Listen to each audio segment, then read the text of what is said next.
All right, San Diego and Southern California, what's going on? We are back. Hour one of Jon and Where do we Jim. go? You just don't know. In this industry, in this business, you just don't know. That is true. In fact, I want to say it was last Thursday on Juneteenth. And by the way, we got a good show lined up. We'll talk about SDFC in first place in the West. We'll talk about Padres a month out from the deadline, getting ready for this road trip to Cincinnati. Mark Zeigler joins the show to talk about the Pac-12 at 4:30. But it was on Juneteenth when we had a company holiday because iHeart has Juneteenth as a company holiday.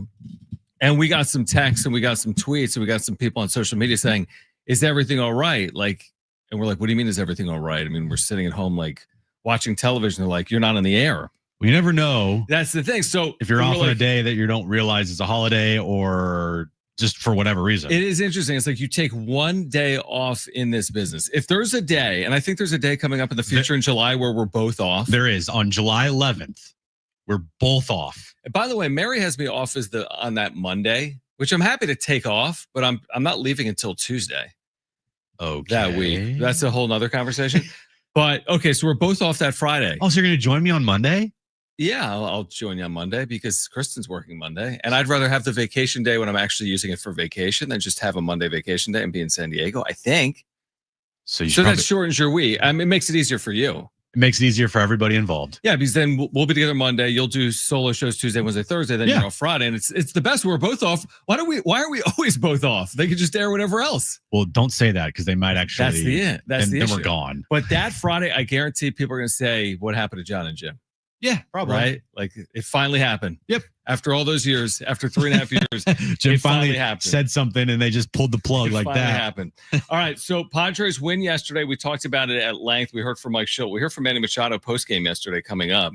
And we've reached the halfway point. I mean, not technically. I think technically it's after tomorrow's game, 81 games. Tomorrow's the 81st game of the season. So they're 80 games in, but today's an off day. So we really should talk about where the Padres are at the halfway point. I think Kevin's writing about it and he'll join us again tomorrow. And if you missed Kevin actually yesterday, we'll share some of that conversation with you coming up at 3 p.m.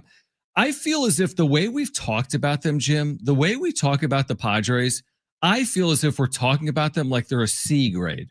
We've been critical. We talk about the needs for upgrades, some of the injuries they're dealing with, the way they've played, the state of their lineup, for example.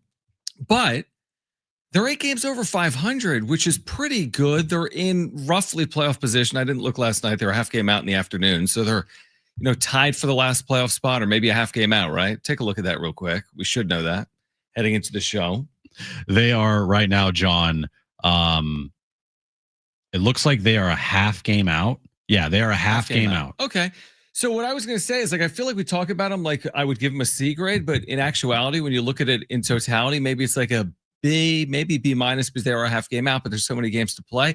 I feel like they kind of deserve a B, but they're playing like a C. What do you think? Well, actually, looking at this again, they're 4 games up.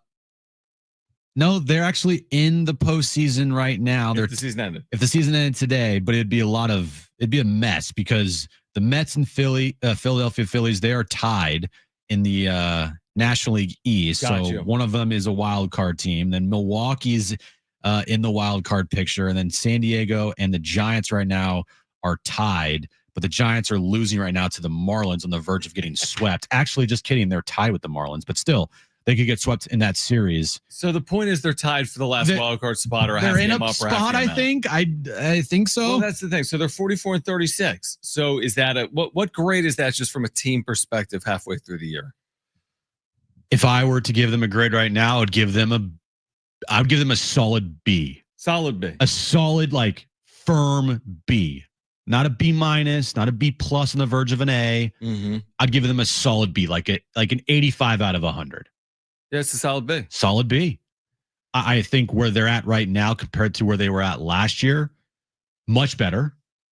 I think the trend lines, though, for this team, they're not great. Like the offense still is a problem. They still got pitching issues. They need another bat, preferably a right-handed bat, left fielder. But Manny Machado's playing better at this time this year than he was last year. Fernando Tatis Jr. is healthy.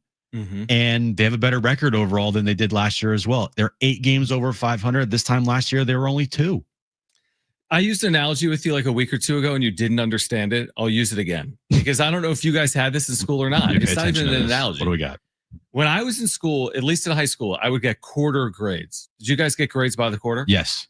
And if I went B, A, B, A in the quarters, first quarter B, second quarter A, third quarter B, fourth quarter A. You writing this down? No. That would be an A. B followed by an A, B followed by an A, kind of like a trend line A. You finished up. But if you went A, B in geometry, they'd give you a B on your final report card because you went A, then B. Huh? My point is I feel like the Padres they've gone like B, B, C, C in the half. They started with a B, and then the trend lines were like, Well, they started with an A. Like, true. They started with an A+. I did that. Well, obviously. Well, then they've kind of gone like A, B, C, which averages to a B. I was trying to make the analogy that we always talk about trend lines. If you're playing well late, it feels like you're better than you are. And if you're playing poorly late, it feels like you're worse than you are. But at the end of the day, it's the same thing. 44-36 is 44-36. Like if they won 12 of their last 13 to get to 8 games over 500. We'd probably be like A-. They've played so well. This is going to be a playoff team. Yep. They're awesome right now. They just beat the Dodgers. They just swept the Dodgers. Yep. But if they lost 12 of their last 13 you and give still them are a D. 8. Yeah. Or a C-. Yeah. So it's all about, you're right. It's all about trends. That's my point. And look, I don't think the trends of the last couple of weeks are awful. Bad. 13-13 in the 26 games and 27-day stretch. I think overall, I would say that's pretty good. Right.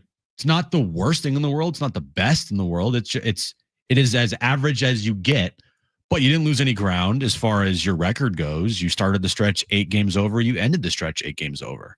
It'd be one thing if you started the stretch 8 games over and you ended it 3 games over or 2 games over. Yeah. But they just maintained their 8 games above 500 record for the last 26 games against good teams. Some good teams, but it's the no off days, which is the really difficult part. The amount of times they've had to use their bullpen nonstop, and the injuries to your pitching staff, and Franco Tatis Jr. didn't hit a home run until game 23 of that 26 game stretch. Yeah, he only hit 2. Yeah, one of them was last week loss. Right.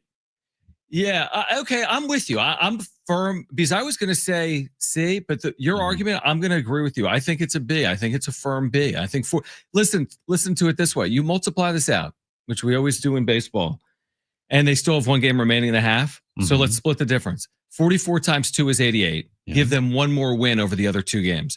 That's 89 wins. Mm-hmm. But are you going to give them a B if 89 games is a game out of the postseason? No, that's because with the Giants, right? Yeah. Giants and Cardinals and Reds, these teams that we've talked about, right. It's like they're on this it's like a pass or fail. You either pass or you fail. Yeah, it's a pass. Exactly right. And I don't know what it's going to take. Nobody does. I don't know if the National League will be great in the second half or poor in the second half. But it seems like it's going to take 89 or more games to get into the postseason. Yeah, I would say so. So we agree. Passing grade now, firmly passing, like a firm B right now. But it's tenuous because you go to Cincinnati, lose 2 out of 3, and you fall a game or 2 out in the playoff spot. It's like pass or fail. Yeah, and you're on the outside looking in. Yeah, while it feels like, by what we're saying, they're in a really good spot, which they are. In school, you could have one test where you absolutely bomb it, and your overall grade, like you said, goes from like a B down to like a D. Oh, you can, that can happen. If you don't pass, if you Final. don't do a well in a final, or a midseason, whole semester, semester grades, they go down. So you can't have a stretch where you completely bomb, because then it could affect the rest of your season. And thankfully, they didn't bomb the 26 games and 27-day stretch. They just passed it, they were just average, and you didn't lose any ground as far as your record goes. But they still have a really good opportunity to make their, mid-season report card better than it is right now with the stretch they have coming up. 6 on the road. They just go 3-3 on the road. I would take that in a second. And then you go 6-4 in your 10-game homestand before the All-Star break. And you're 10 games over 500. That to me, I would say you're bordering, if you're giving out grades here, like where you are right now. That's almost an A grade for me for the first half, as far as your record goes. Yeah, I would agree with just that. record alone. All right, what grade would you give the Padres at the halfway point? We'd love to hear from you. 877-767-4760. That's 877-767-4760. Or text us, 70470. Start your message with the word team. We're going to hear from Manny Machado. This was post-game yesterday inside the Padres clubhouse. You'll hear from Manny on the Padres at the halfway point.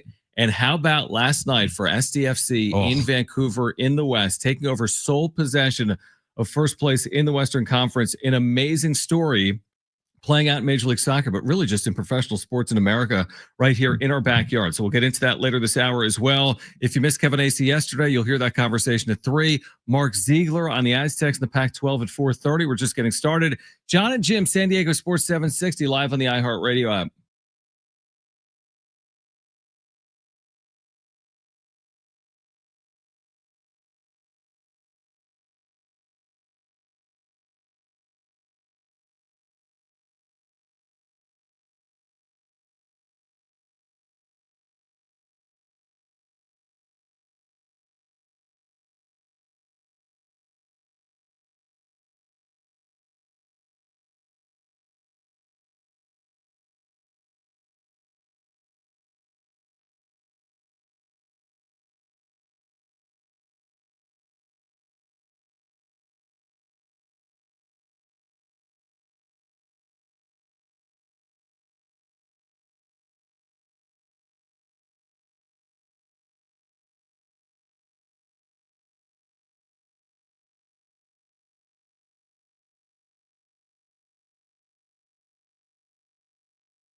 All right, the all-new iHeart Radio app. Make sure to download it and put us in your presets. San Diego Sports 760. You can listen to Jon and Jim live weekdays from 2 to 6 p.m. And if you put Jon and Jim in your presets, you can listen back to any hour or interview. If you missed Kevin Acee yesterday, you'll hear that conversation at 3 p.m. Mark Zeigler will join us live at 4:30 with more on the Aztecs and the Pac-12. How do you think Manny thinks the Padres are doing at the halfway point? Probably really, really good, John. Does Mike Schill hand out grades for the 26 active players?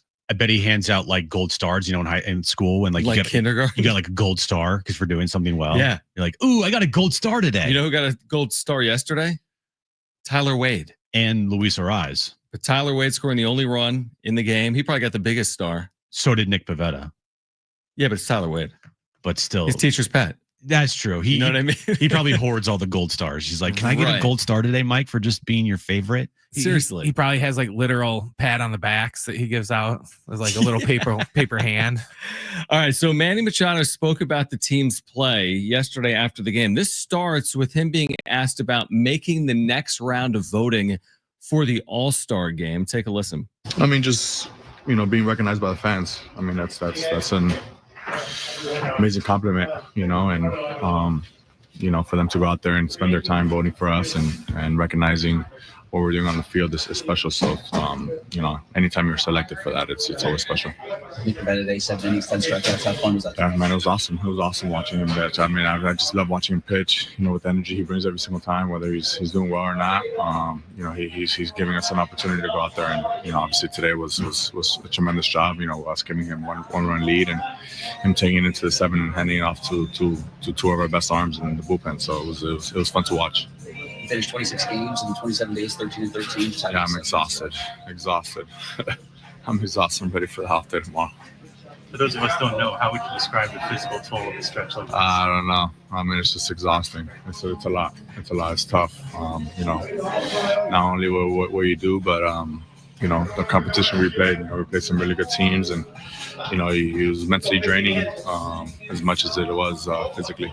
I feel like the team navigated though pretty well, especially. I think we did a good job. I mean, as best as we could. Could we have done better? For sure, we would have loved to. But let's just enjoy this victory, this last two serious wins at home, leading to this off day, and hopefully start playing some better baseball. You guys are at the halfway point of the season, a game short of that. How do you think that you guys have done so far? I think we've done a pretty good job.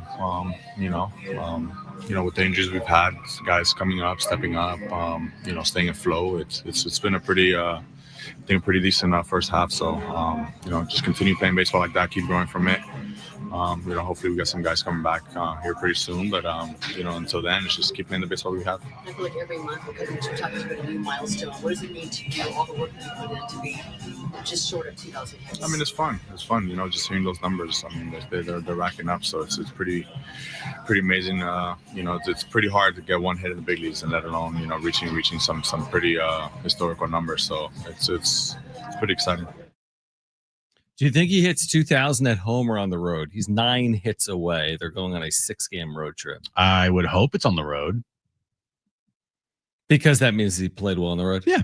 As opposed to you hoping being at home because I get it. And wherever you get it, you get it. Yeah, 2,000 isn't 3,000. And I don't know if you know where Tony got his 3,000th hit. I was about to say, video of it? I think I've seen a video of it.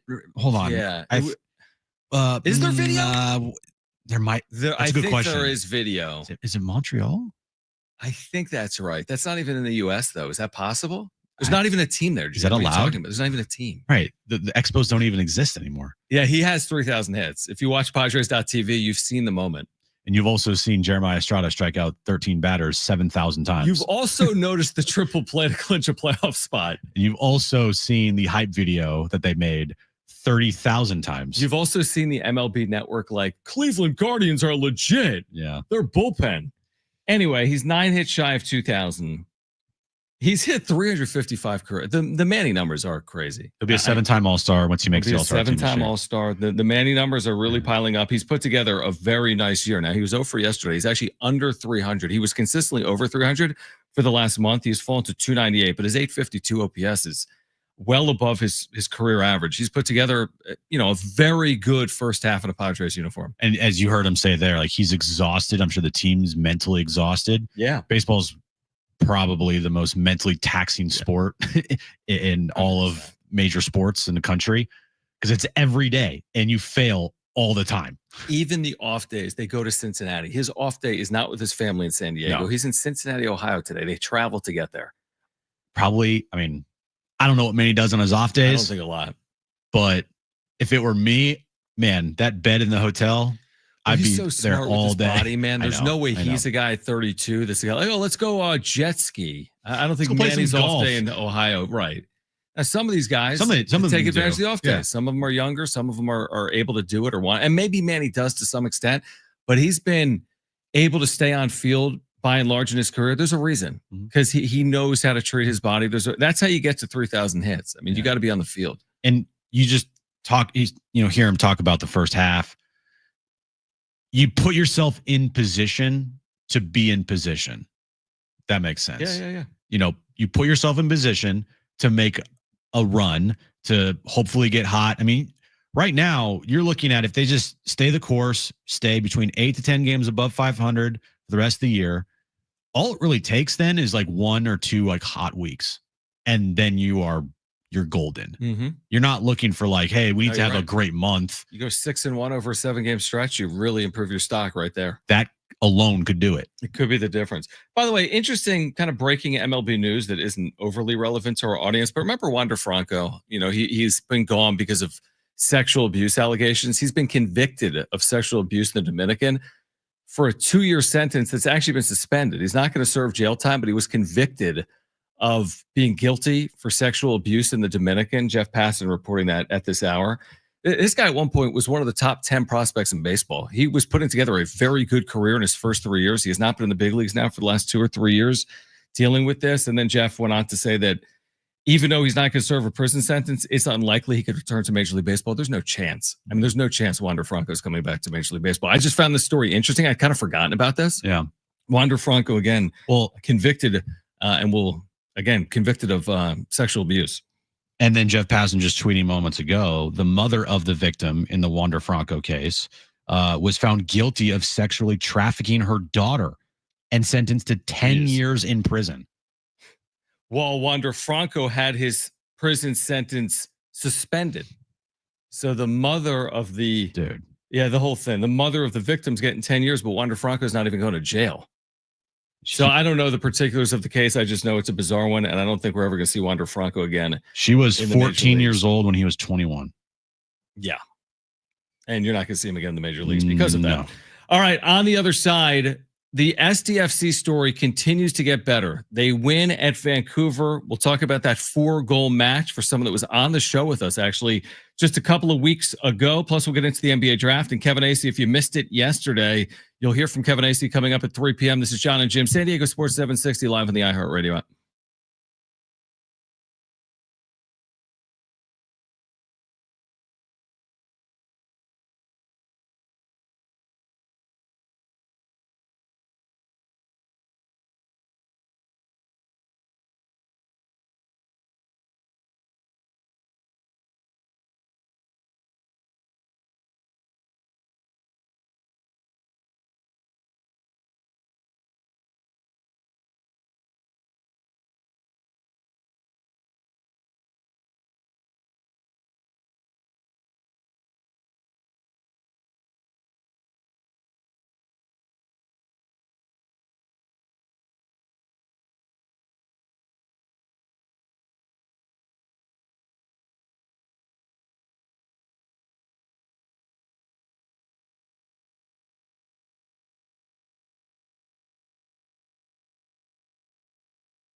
All right, this update is brought to you by Rapid Radios. We'll start with the Padres. They have an off day today. They start a 6-game road trip through Cincinnati and Philadelphia starting tomorrow night. Cooper Flagg went number 1 overall last night in the NBA draft. Round 2 gets underway later tonight at 5 p.m. San Diego FC beat Vancouver last night on the road 5-3. Our boy Milanochi, the pride of Escondido, scored 4 goals in the win.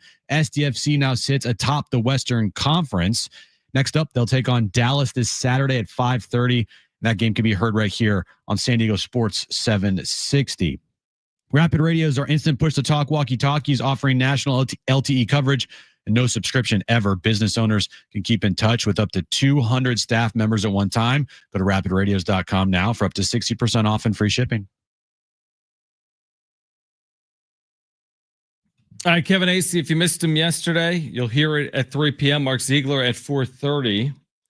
Have you ever heard of the website MLSsoccer.com? It's the MLS website. Have you ever heard of like NBA.com? Yeah. Okay, so like this isn't like some offshoot, like some guy and his buddies put together like predictions at the MLS site. Okay. Like the NBA site or the MLB site or the NFL site. The day before the season started, they have predicted order of finish in the Western Conference. Yeah. MLSsoccer.com. Right. The official site. Listen to this. The number 1's the best, right? LAFC. Well, usually it goes like 1's the best and the lowest number's the worst. Right. Anyway, LAFC, they'd won the cup. They were number 1. Mm-hmm. Forget about that for a second. 14th. There's 15 teams in the West. You're thinking, well, 14th is San Diego, right? 14th is Vancouver. Vancouver was in first place in the West until last night, and 15th in the Western Conference. Your San Diego FC. 15th in a 15-team conference. It just goes to prove how hard it is to predict sports. Plus, they were an expansion side, but I think it also proves this point, Jim, and we can get into last night, that what SDFC is doing this year is truly remarkable, improbable, impressive, special, and unique. And it's playing out right here in San Diego. They're in first place. That doesn't mean they're going to finish the year in first place, but maybe they have a shot to win the MLS Cup here in 2025. But from pick to finish last for the expansion side to first place at the end of June, that alone is like a Disney movie. I don't know if it would be Disney, maybe a Marvel movie. They are really, really good. Really, really good. And the story of Milanochi is incredible. You know, like the story of this team. Yeah, it's scores 4 goals last night. That's a lot of goals. He had a hat trick in the first half. That's ridiculous, right? He scored 2 goals within a matter of 2 minutes. It was like a goal, like back to back. Goal. Like, well, what? And I thought this was the most amazing stat that I found, by the way, when I'm looking at MLS stats overall. So right now, Milan, he leads the team in goals. With, you said 9? With 9. What's the MLS leader in goals? The MLS leader is 15. Okay. So he has 9, which is a huge number. Huge number. And especially when you give us the numbers you're about to give us. Anders Dreyer, who is an all-star, MLS all-star this year, he has 8. He has 8 goals in 1,600 minutes played. All right. He has started all 19 matches that he's been available. Okay. And he scored 8 goals in 1,674 minutes. Sounds good to me. Very good. Milan has scored 9 goals, John, in 292 minutes. So he's scoring a goal every 30 minutes, which, by the way, over 90 minutes is 3. Now, obviously, the 4 goals last night make it look even crazier. They don't count. But before last night, he had 5 goals in like no minutes, like 230, 40 minutes. He is not an all-star. Is that correct? He is not an all-star. But he has 9 goals in 200 something minutes. Yeah, he's right now tied for 1, 2, 3, 4.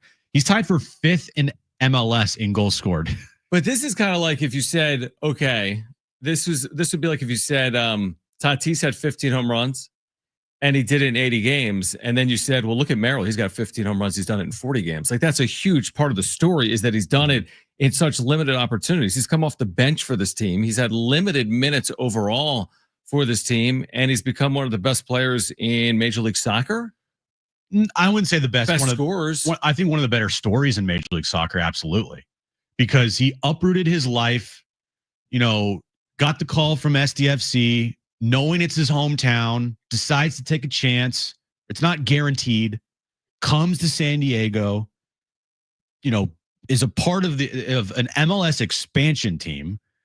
The reason why he came is because, and we've had him on the show before, by the way. So it's all because of us, Jon and Jim. This whole, story wouldn't have happened otherwise. It would not have happened without Jon and Jim. But, nothing was guaranteed for him here at all. It wasn't like, hey, here's a guaranteed spot, guaranteed contract, 3-year deal. You're on the team. And by the way, you're going to be starting every match. No, he actually, last night, Jon, was his first start of the season because it wasn't by necessity. They had to start him. They're missing some guys. Chucky Lozano, he was out last night. So what does this though mean? I mean, if you score 9 goals in half an MLS season and you do it in 300 minutes, doesn't that get you a guaranteed deal in Major League Soccer? Like what would you have to do if you were in his shoes? Like what else could he do? I don't think I'm qualified to answer that. I'll have to ask Darren honestly the next time, and we have Hector actually who's holding on the line. Maybe he can answer that, but I would assume that what this means for Milan is that he's going to be, he's got to put himself in a pretty good situation. 9 goals and 4 yesterday is truly incredible. Here's the other point I wanted to make before we go to the phones. I saw it yesterday on social media from Divine Sports Gospel, and I think people have been thinking about this over the last few weeks, watching how well SDFC has played. There are generations of San Diegans that have watched the Padres not win a World Series. There were generations of San Diegans not watch the Chargers win a Super Bowl. And here is San Diego FC in Major League Soccer with 30 clubs. Now, there's no assurance that they're even going to play in an MLS Cup or make a deep postseason run, but they certainly should be in the postseason. And what if in year 1 they make it to an MLS Cup or win one? That would be truly remarkable. I know there's work to be done, but their story is an incredible one right now. Truly incredible. Think about this. They have the second most points in the league, in the entire league, not the Western Conference or the most Eastern Conference. They're the most in the West, but I'm talking about the entire league. They have the second most points, tied for the second most points along with Cincinnati. Who's got the most? Philadelphia. They got 40. So, they didn't just hit the ground running. They hit the ground like Sonic the Hedgehog, super speed, hypersonic speed. It has gone from 0 to 100 faster than you could possibly imagine. What's Sonic's friend's name? Tails. No, Sonic's is faster than Tails. That's what I'm saying. Yeah, faster than Tails, and Tails ain't slow. All right, let's go to the phones. 877-767-4760. Hector wants to weigh in. Hector, you're on with Jon and Jim. Hey, thanks for taking my call. Just to add on what you guys were saying, Leicester City, when they won the English League Championship, they were like 5,000 to 1. When the season started, San Diego was 8,000 to 1 to win the championship. Just to add on what you were saying. But to the point of Milanochi coming back, they'd be crazy not to bring him full time here. This was his first starting game, and I missed 3. I went to the bathroom for 5 minutes. I missed 3 goals. Dude. That's how the guy was playing. But dude, I think totally they got to re-sign this guy. He was awesome with Orange County SC. He gave San Diego loyal headaches, and it's so hard for a player from USL Championship to be so good in the MLS right off the bat. So I think they got a good chance of winning this, guys. Man, that's good. Thanks, perspective Hector. from Hector. Call, man. That is, again, you get up and you miss something. You would have missed potentially. They scored 5 goals yesterday, and they scored 4 of them in the first half, right? They scored 4. Was it 3-1 at the half? No, it was 3-1 in the half. So, but they won 5-3 yesterday. They won 5-3 on the road. Yeah. So Ilowski in the first half. Sorry, he did score 4 goals in the first. Wait, no, because it was only 3-1. You're right. He scored a goal in the 35th minute, the 37th minute, the 44th minute. So he had 3. Yeah. He had all 3. And then the 47th minute to start the second half. I remember start the second half. It was like, all right, they keep the foot on the gas pedal, and then boom, right away, goal. Wait, You're so like, say what? the minute. His first goal was in what minute, and his last goal was in what minute? The 35th minute, and his last goal was in the 47th minute. 4 goals in 12 minutes. Yeah. How often has that ever been done in the history of Major League Soccer? I think they had it last night. The answer is not very often. Like a few times in the history of Major League Soccer has someone scored 4 goals in 12 minutes in the history of the league. I like the headline here on ESPN saying that Milanochi scored a team record. Yeah, I would hope so. That means they've only played 19 matches. A team record 4 goals in his first MLS start. Team record, and they're setting records every single day. So give this guy a statue contract based on last night. Well, and get him to the All-Star game. Hector's absolutely right. How could you not bring this kid back? Yeah, so yeah. It not only he has proven he's a proven goal scorer, obviously, but you know, the thing about SDFC is embracing the community, right? Soccer is a huge community-based event and sport. And he's from San Diego, Escondido. I mean, really good soccer player. Like, dude, he can be from Timbuktu. That's true. If he's true. scoring 9 goals every 290 minutes, I'm giving him the Tatis deal. Like Lionel Messi scored 10 goals this year in 1,100 minutes in 13 matches. And Milanochi scored 9 in 290 minutes. In 292 minutes. In 30% of the minutes, he has scored essentially the same number of I just goals. love looking at this page because it shows the top goal scorers in MLS and then the minutes they've played. It's like, 1,400 minutes, 1,600 minutes, 1,200 minutes, 200. And then 200 minutes, and they all have the same amount of goals. Amazing. It's an amazing story, and it's playing out right here in San Diego. All right, we're going to switch gears to the NBA draft on the other side. Was it underwhelming last night or not? We can dive into that. Plus Kevin Acee at 3 p.m., Mark Zeigler at 4:30. We're here until 6. Jon and Jim, San Diego Sports 760, live on the iHeart Radio app.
All right, Jon and Jim, San Diego Sports 760. We'll hear from Kevin Acee coming up at 3 p.m. Mark Zeigler at 4:30.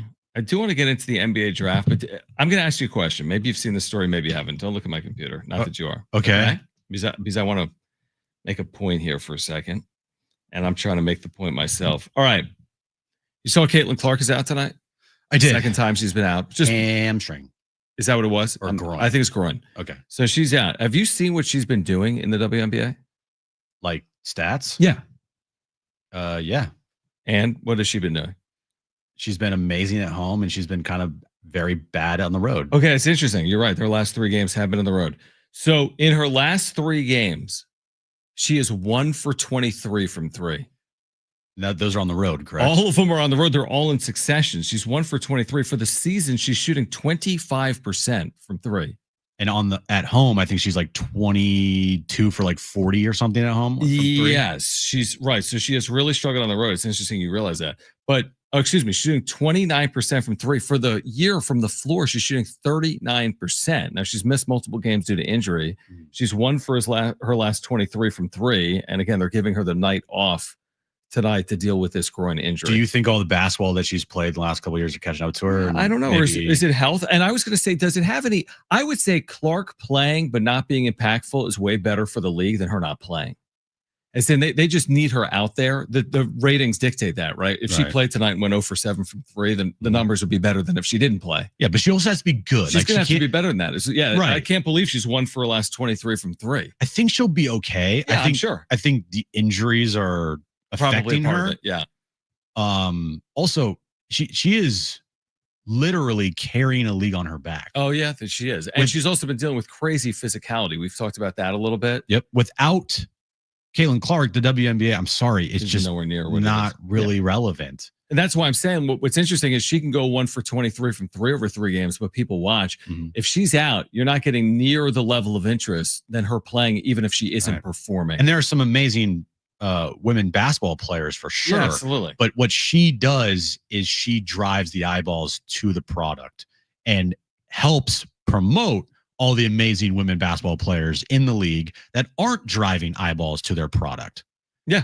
And so that's why, and Colin has a great point on this. It's like, why would you as a league not use Caitlin Clark from day one and elevate her and make sure that, you are as a league know that she's the golden goose, and to treat her the way that I don't say she was treated poorly last year, but all these WNBA experts and players just like looked down on Caitlin Clark, like, who's she? Like, she's the one that is making her league relevant. So you disagree with Joy Taylor's take? We're not getting into this.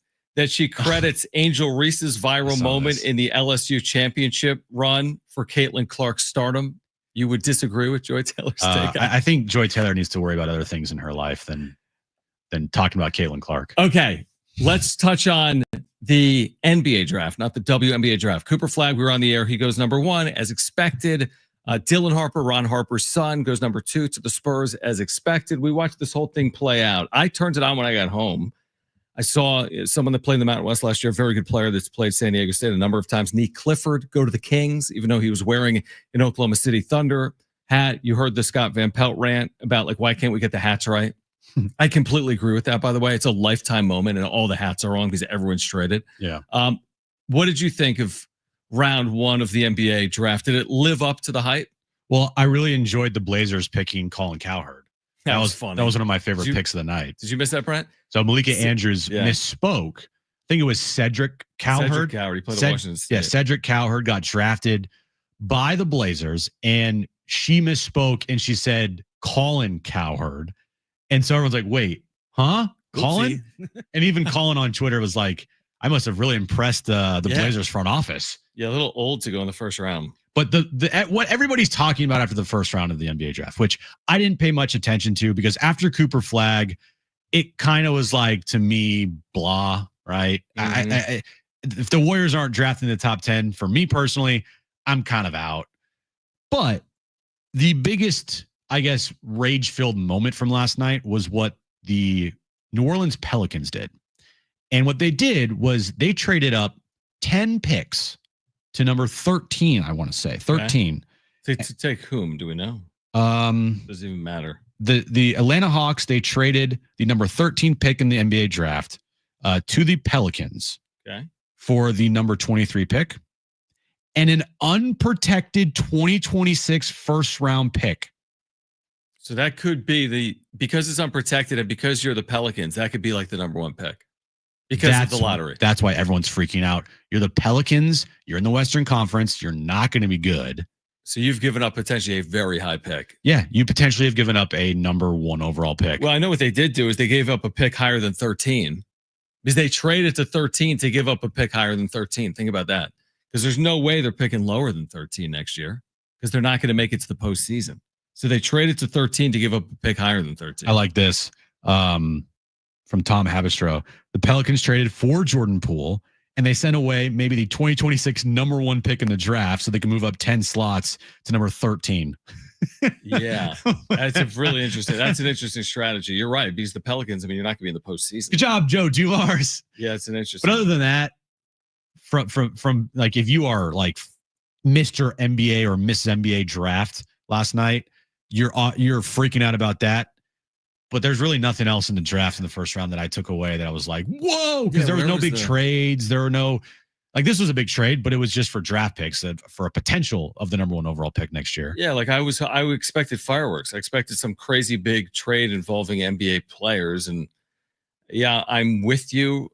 Honestly, by pick, like the thing really played out slowly, I realized as well. Like it was well after 11 o'clock Eastern when it was wrapping up. And again, it's not a lot. There were a lot of crying. I don't know if you were watching during picks like 26, 27. Oh, I was not watching, John. Man, there was a lot of tears being shed when some of these players are being drafted, which makes sense. By the way, the Pelicans drafted Derek Queen. Yeah, great player from Maryland. So I hope if the Hawks do have the number 1 pick next year, man, Derek Queen better turn out to like an all-star. I think Derek Queen's a good player, but to give up the number 1 pick would make sense for obviously the 13th pick. And now he's got all that added pressure of we gave up all this stuff for you, so you better pan out. I think with like in terms of it just feeling like it's taking longer, I think they did that on purpose because this is the first year they're doing 2 days. In previous years, it kind of flew by because they had to squeeze in 2 rounds in one night. Now this year they're milking it for all it's worth. Who do you think the T-Wolves take at 31, Jim? Good question, John. Do you think Lamont? Well, we'll talk about that later. Will Lamont Butler be drafted? The Aztec, 4 years obviously in the Aztec uniform, Aztec for life. Finished his career at Kentucky. Will Lamont be drafted? Even if he isn't, he'll likely sign as a non-drafted player. All right, we're going to hear from Kevin Acee on the other side. Padres are off. They're getting set for the Reds, Cincinnati, and the Padres tomorrow from Ohio. Plus at 4:30, Mark Zeigler from the UT will join us to talk about San Diego State basketball and the Pac-12, the latest with realignment. So Mark will join us at 4:30. We've got a giveaway for you today to share as well. We'll give that away in the 4 o'clock hour. But Kevin Acee on the other side. This is Jon and Jim on San Diego Sports 760 and live on the iHeart Radio app.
This update is brought to you by Rapid Radios. Padres off day today. They start a 6-game road trip tomorrow starting in Cincinnati, and then they're on their way to Philadelphia before they return home for a 10-game homestand to end the first half of the year.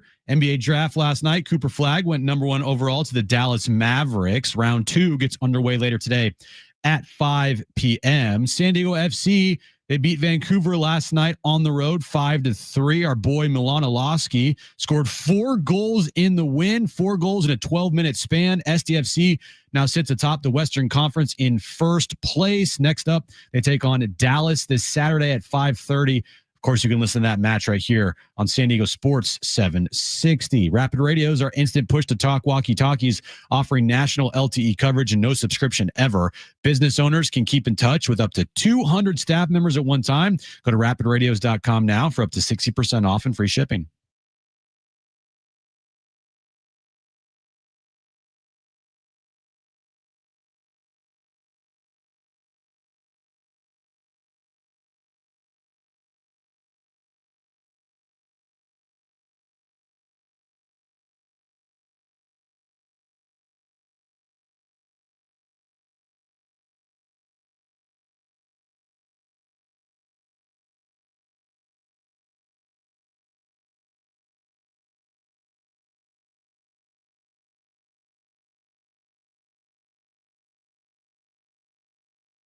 All right, San Diego and Southern California, what's going on? This is hour 2 of Jon and Jim.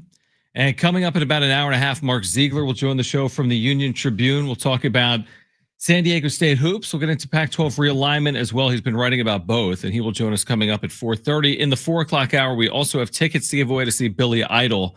That'll be Tuesday, September 23rd at the North Island Credit Union Amphitheater. We had Kevin Acee with us within the last 24 hours. If you missed it, obviously the Padres heading for Cincinnati, coming off a series win over the Nationals, but they also didn't have Xander Bogaerts yesterday due to a shoulder. So here is Xander with the latest, or actually here is Kevin, not Xander with the latest on Kevin, but Kevin with the latest on Xander.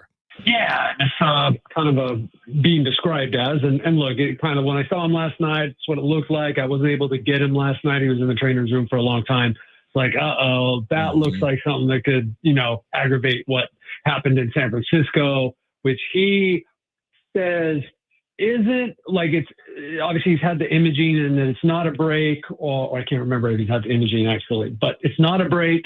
And it's not related to last year, but then again, he says he never felt this pain before last year. And so when I've talked to doctors and others, it's like, sometimes when after you hurt something like he did with the fractured shoulder socket last year, that you then have to deal with pain sometimes. And so that seems to be what he is dealing with.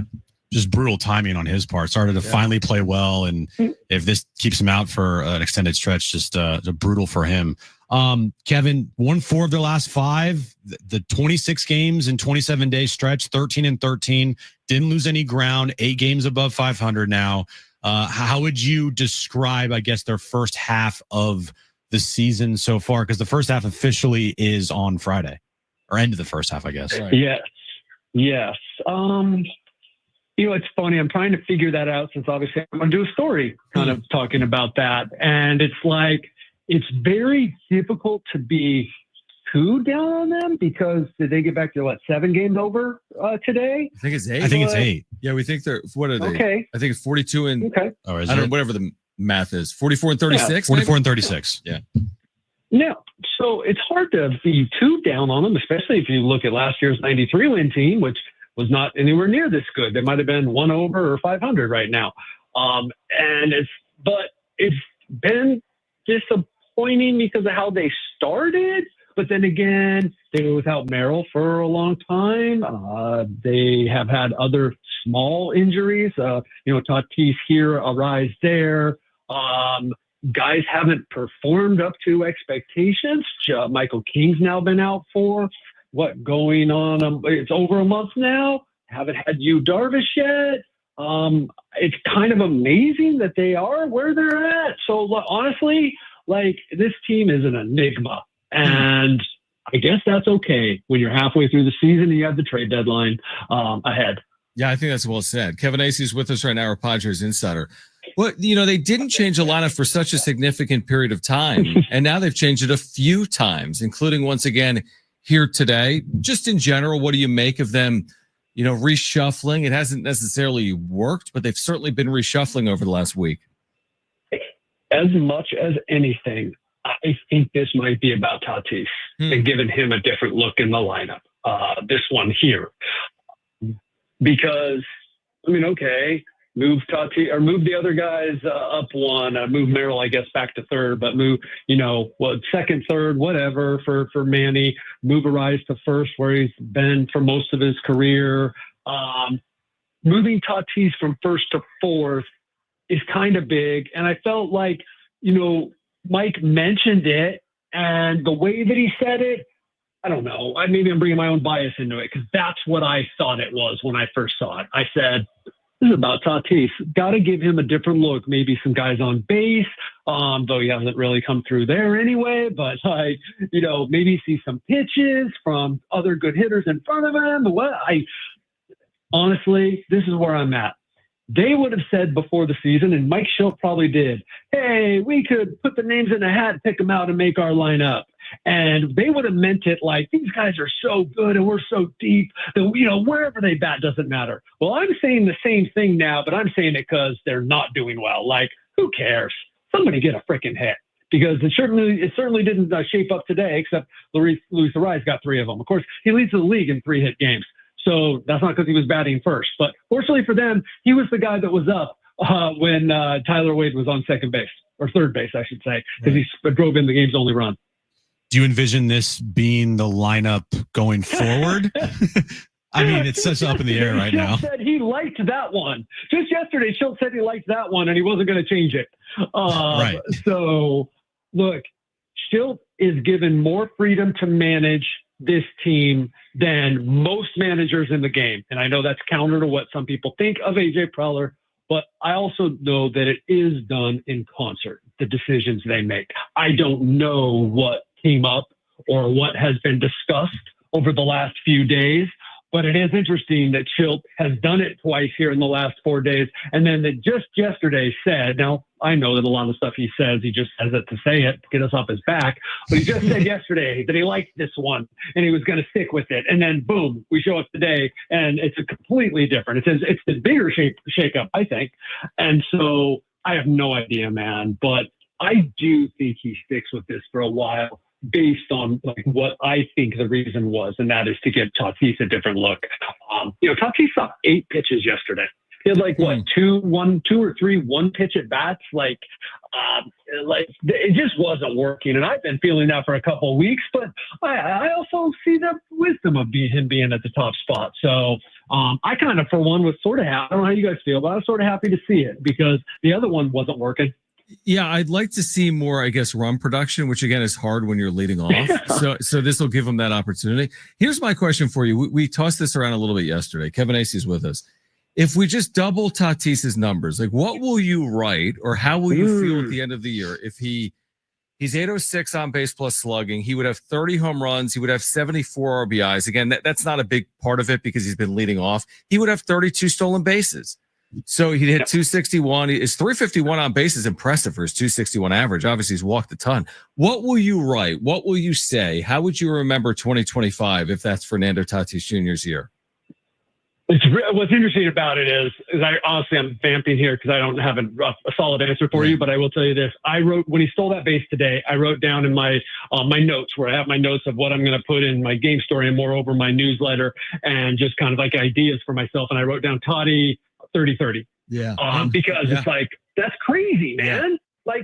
Here we are talking about what a disappointing season he's having. And we're talking about him being on pace for 30-30. Now, if we divide the season up, he's not on pace for 30-30 because, he did a lot of that really early on, and at least with the power numbers.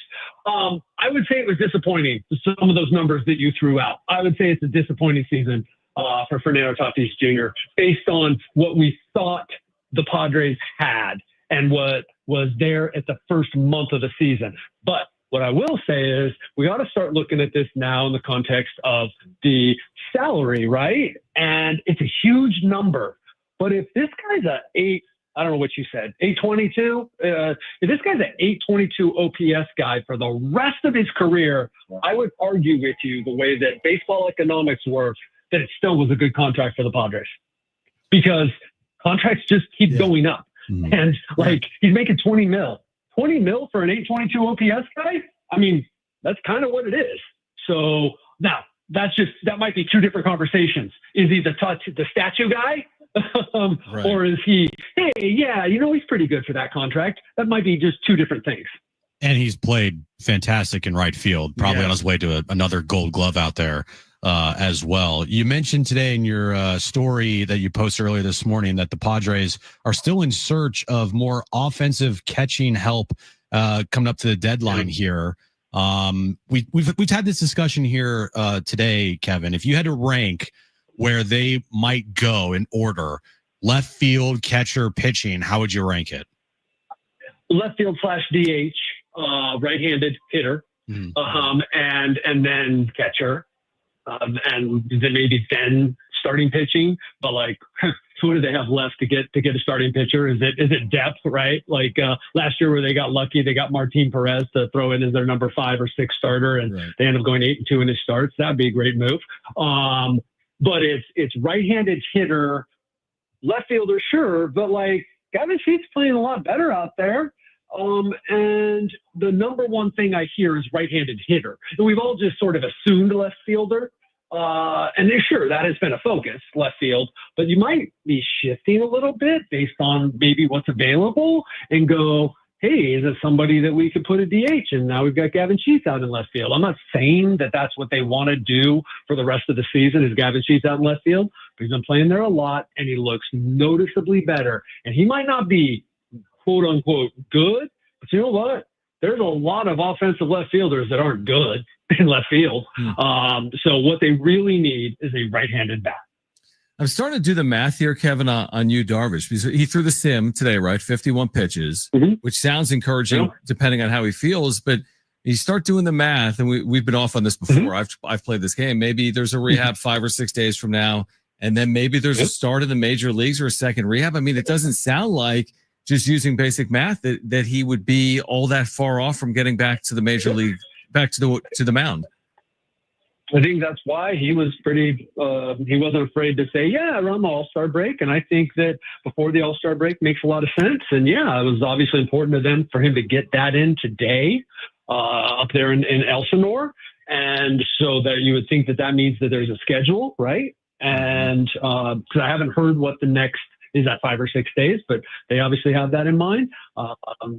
If he's going to join the team, then he'll be close back there to, I don't know, San Antonio's home in 5 days. And yeah, I would think that this was big to go, as you just say, I think it was 50 or 51. Yeah.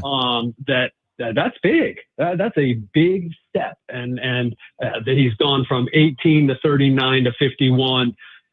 I would think one rehab start. But we always have the asterisk when we're talking about you, Darvish. This time. Yeah, it's up to you. And not you, but you, Darvish. Yeah. The aggressiveness of, back to the trade deadline here, the aggressiveness, of AJ Preller do you feel like that it's not dependent on what the team does, that he's still going to have a one set mind, like, okay, I need to get this regardless of how the team's playing? Or do you think if the team starts playing better and they rip off, like Schultz says, 5, 6, 7 series in a row here, do you think the aggressiveness of AJ might, ramp up here? It's interesting. I thought you were going to go the other way. Like, if they were to sort of become sellers or something, but you went with would he be even more aggressive? Like try to, oh, wow, it does look like we are a World Series contender. I need to get even more. Is that what you're thinking? Yeah.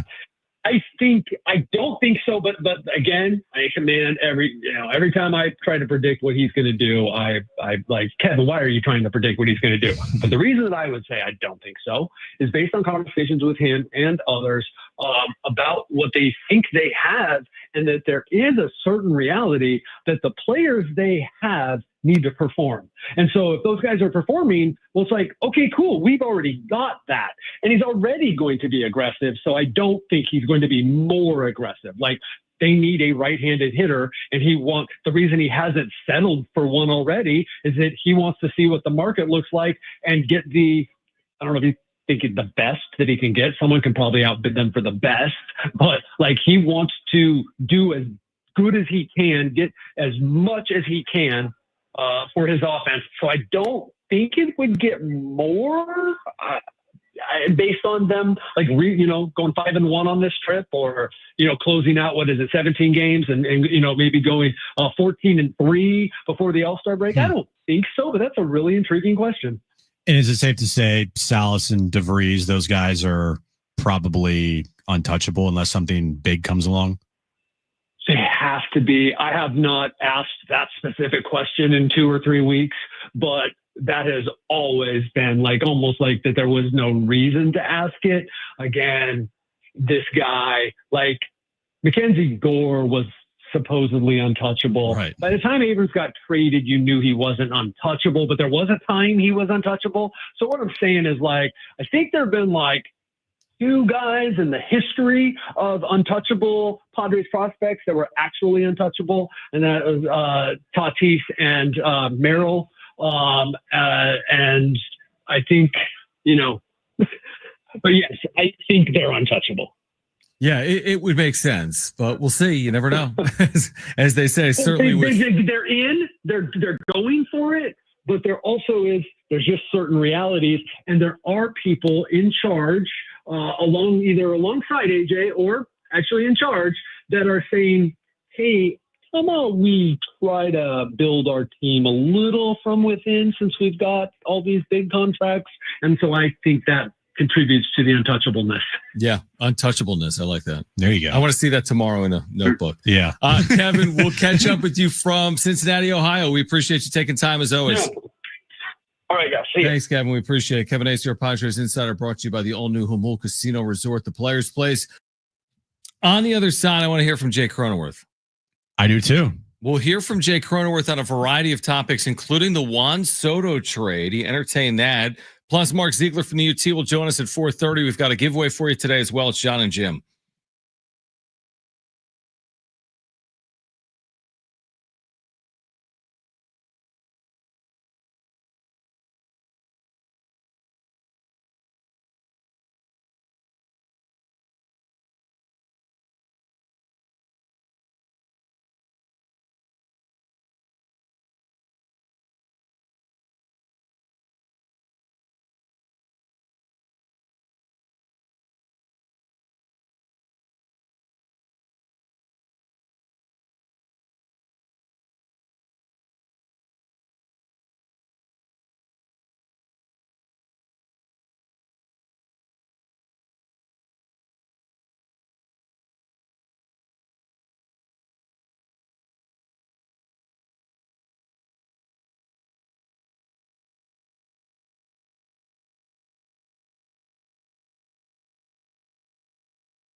All right, Jon and Jim, San Diego Sports 760. Mark Zeigler will join us coming up at 4:30.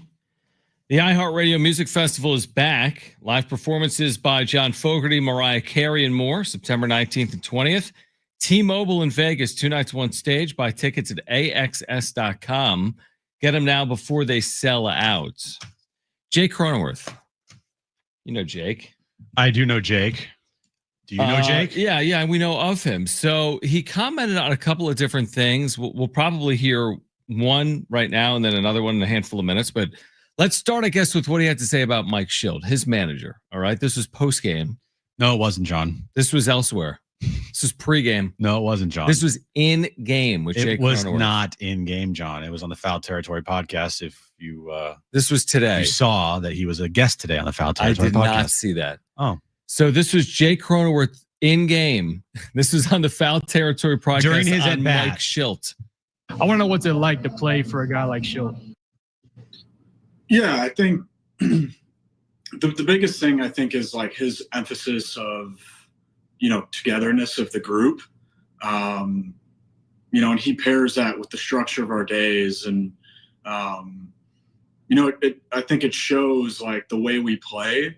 The group is super close. And I think you can see that in the games that we're playing. It's not like we haven't been blowing teams out a lot, but it's kind of like we're in these battles every night. We're winning 1-0 like yesterday. We're winning these close games. And I think that's something from last year when he was first hired to now, that's kind of stemmed into our play. And, you see it with the rest of our coaching staff as well. And, just how close the group is and how kind of in the same direction everybody is moving.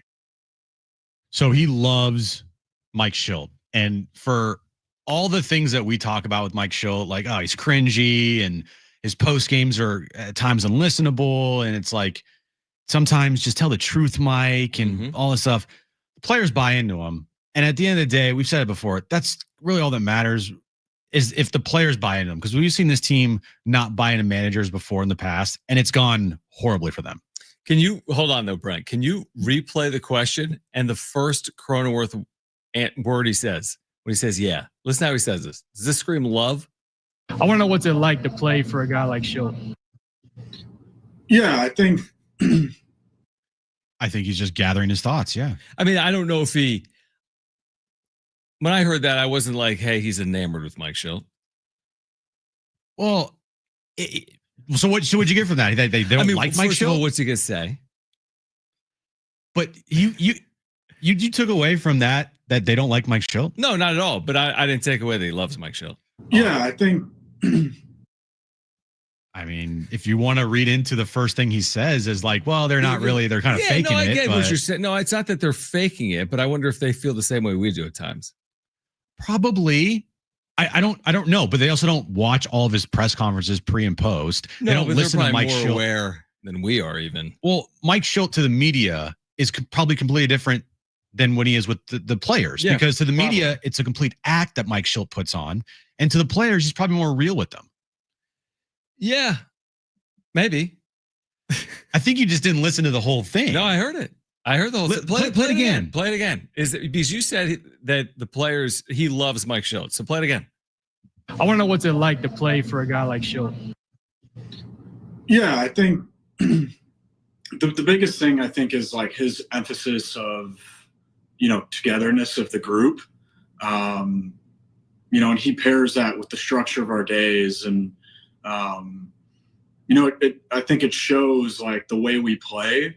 The group is super close. And I think you can see that in the games that we're playing. It's not like we haven't been blowing teams out a lot, but it's kind of like we're in these battles every night. We're winning 1-0 like yesterday. We're winning these close games. And I think that's something from last year when he was first hired to now, that's kind of stemmed into our play. And, you see it with the rest of our coaching staff as well. And, just how close the group is and how kind of in the same direction everybody is moving. I think he likes him. Yeah, I don't see how you could like take. I'm with you. I'm not. I mean, it's just when I heard it, I thought he was going to be like effusive. And all players are effusive of praise for their manager typically, until they're no longer the manager. But that's Jay. Honestly, it's true with Jay Cronenworth, who doesn't really say much. He doesn't get excited about much. If you ever heard Jay Cronenworth like really intricate or detailed or emotional, or I haven't heard a lot from Jay Cronenworth before. So maybe for Jake, that was him loving Mike Shildt. We'll hear from Jay Cronenworth on the Juan Soto trade on the other side. I mean, I wonder what the players honestly feel about Mike Shildt, because I know what we see and hear. I get it. It's different, but are they all infatuated by his managerial style? I'm sure there are probably things that are like, what are you doing, bro? But at the end of the day, you've heard Gavin Sheets, Manny Machado, Jay Cronenworth, Jackson Merrill. You've heard all, Joe Musgrove. Like, yeah, they have all praised Mike Shildt for his style of managing, especially with what goes on behind the scenes and how, he has everybody's backs. So yeah, he's got their backs. We know he has their backs. So I'm not gonna be like, well, the way he said that kind of means that he's probably not thinking it. Like, no, I think that what he said there is genuine. And Mike Shildt is a manager that the players buy into, regardless of what everyone else thinks about Mike being kind of corny and weird. Yeah, potentially. All right, we're gonna hear from Jay Cronenworth. I mean, I think it's up for interpretation. Is all I'm saying. That's all I'm saying. We're gonna hear from him on the Juan Soto trade coming up next.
All right, this update is brought to you by Rapid Radios. Padres have an off day today. They start a 6-game road trip through Cincy and Philadelphia starting tomorrow night. Cooper Flagg went number 1 overall to the Mavericks last night. Round 2 gets underway today at 5 p.m. And San Diego FC beat Vancouver last night on the road 5-3. Milanochi scored 4 goals in the win in a 12-minute span. SDFC now sits atop the Western Conference after the win. Next up, they'll take on Dallas this Saturday at 5:30. That game can be heard right here on San Diego Sports 760. Rapid Radio is our instant push to talk walkie-talkies, offering national LTE coverage and no subscription ever. Business owners can keep in touch with up to 200 staff members at one time. Go to rapidradios.com now for up to 60% off and free shipping. All right, Mark Zeigler at 4:30 will join us. We'll talk some San Diego State basketball, some Pac-12 realignment.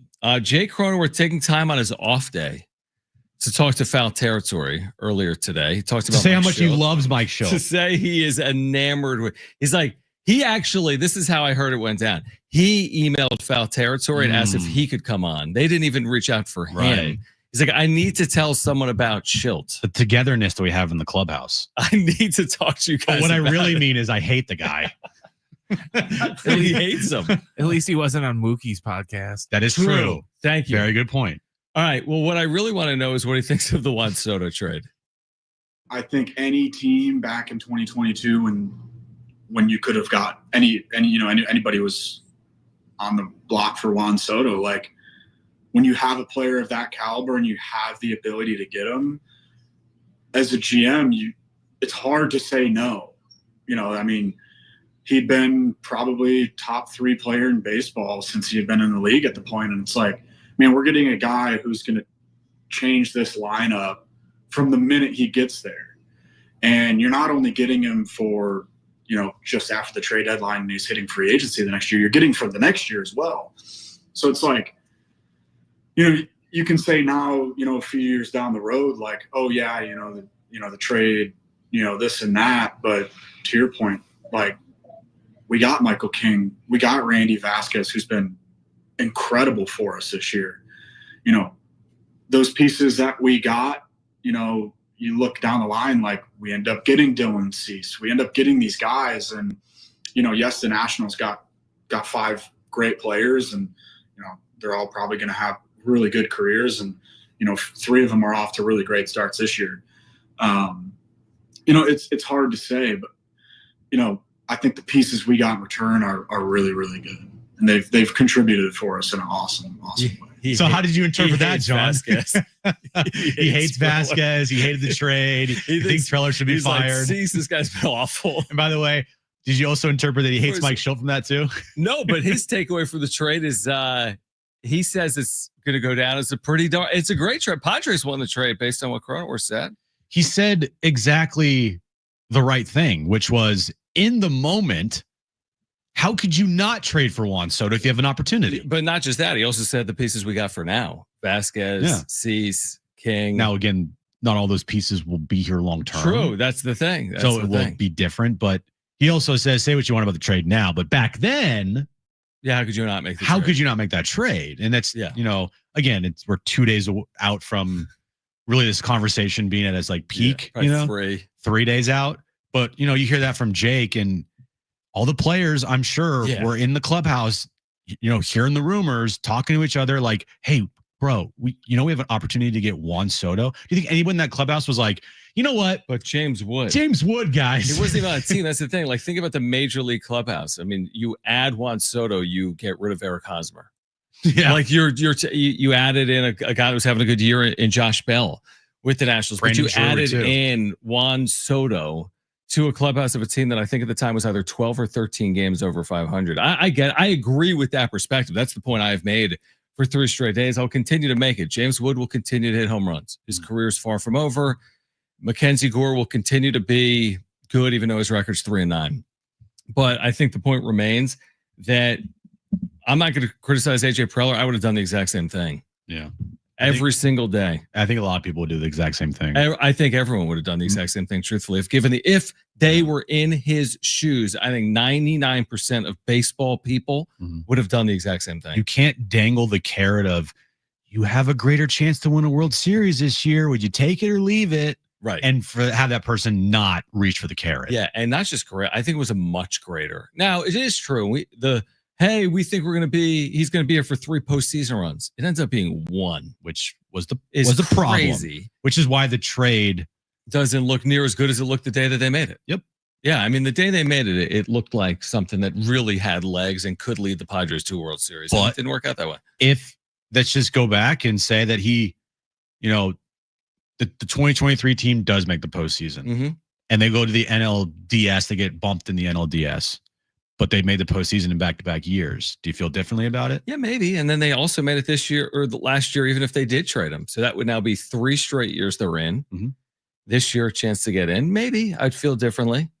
Because I'm never one to say when you make a trade, you better go win a World Series, because I understand how difficult that is. That's the goal. Do you think fans would feel differently if they made the playoffs last year or in 2023? If after the trade for Juan Soto, the team made the postseason the last 3 years.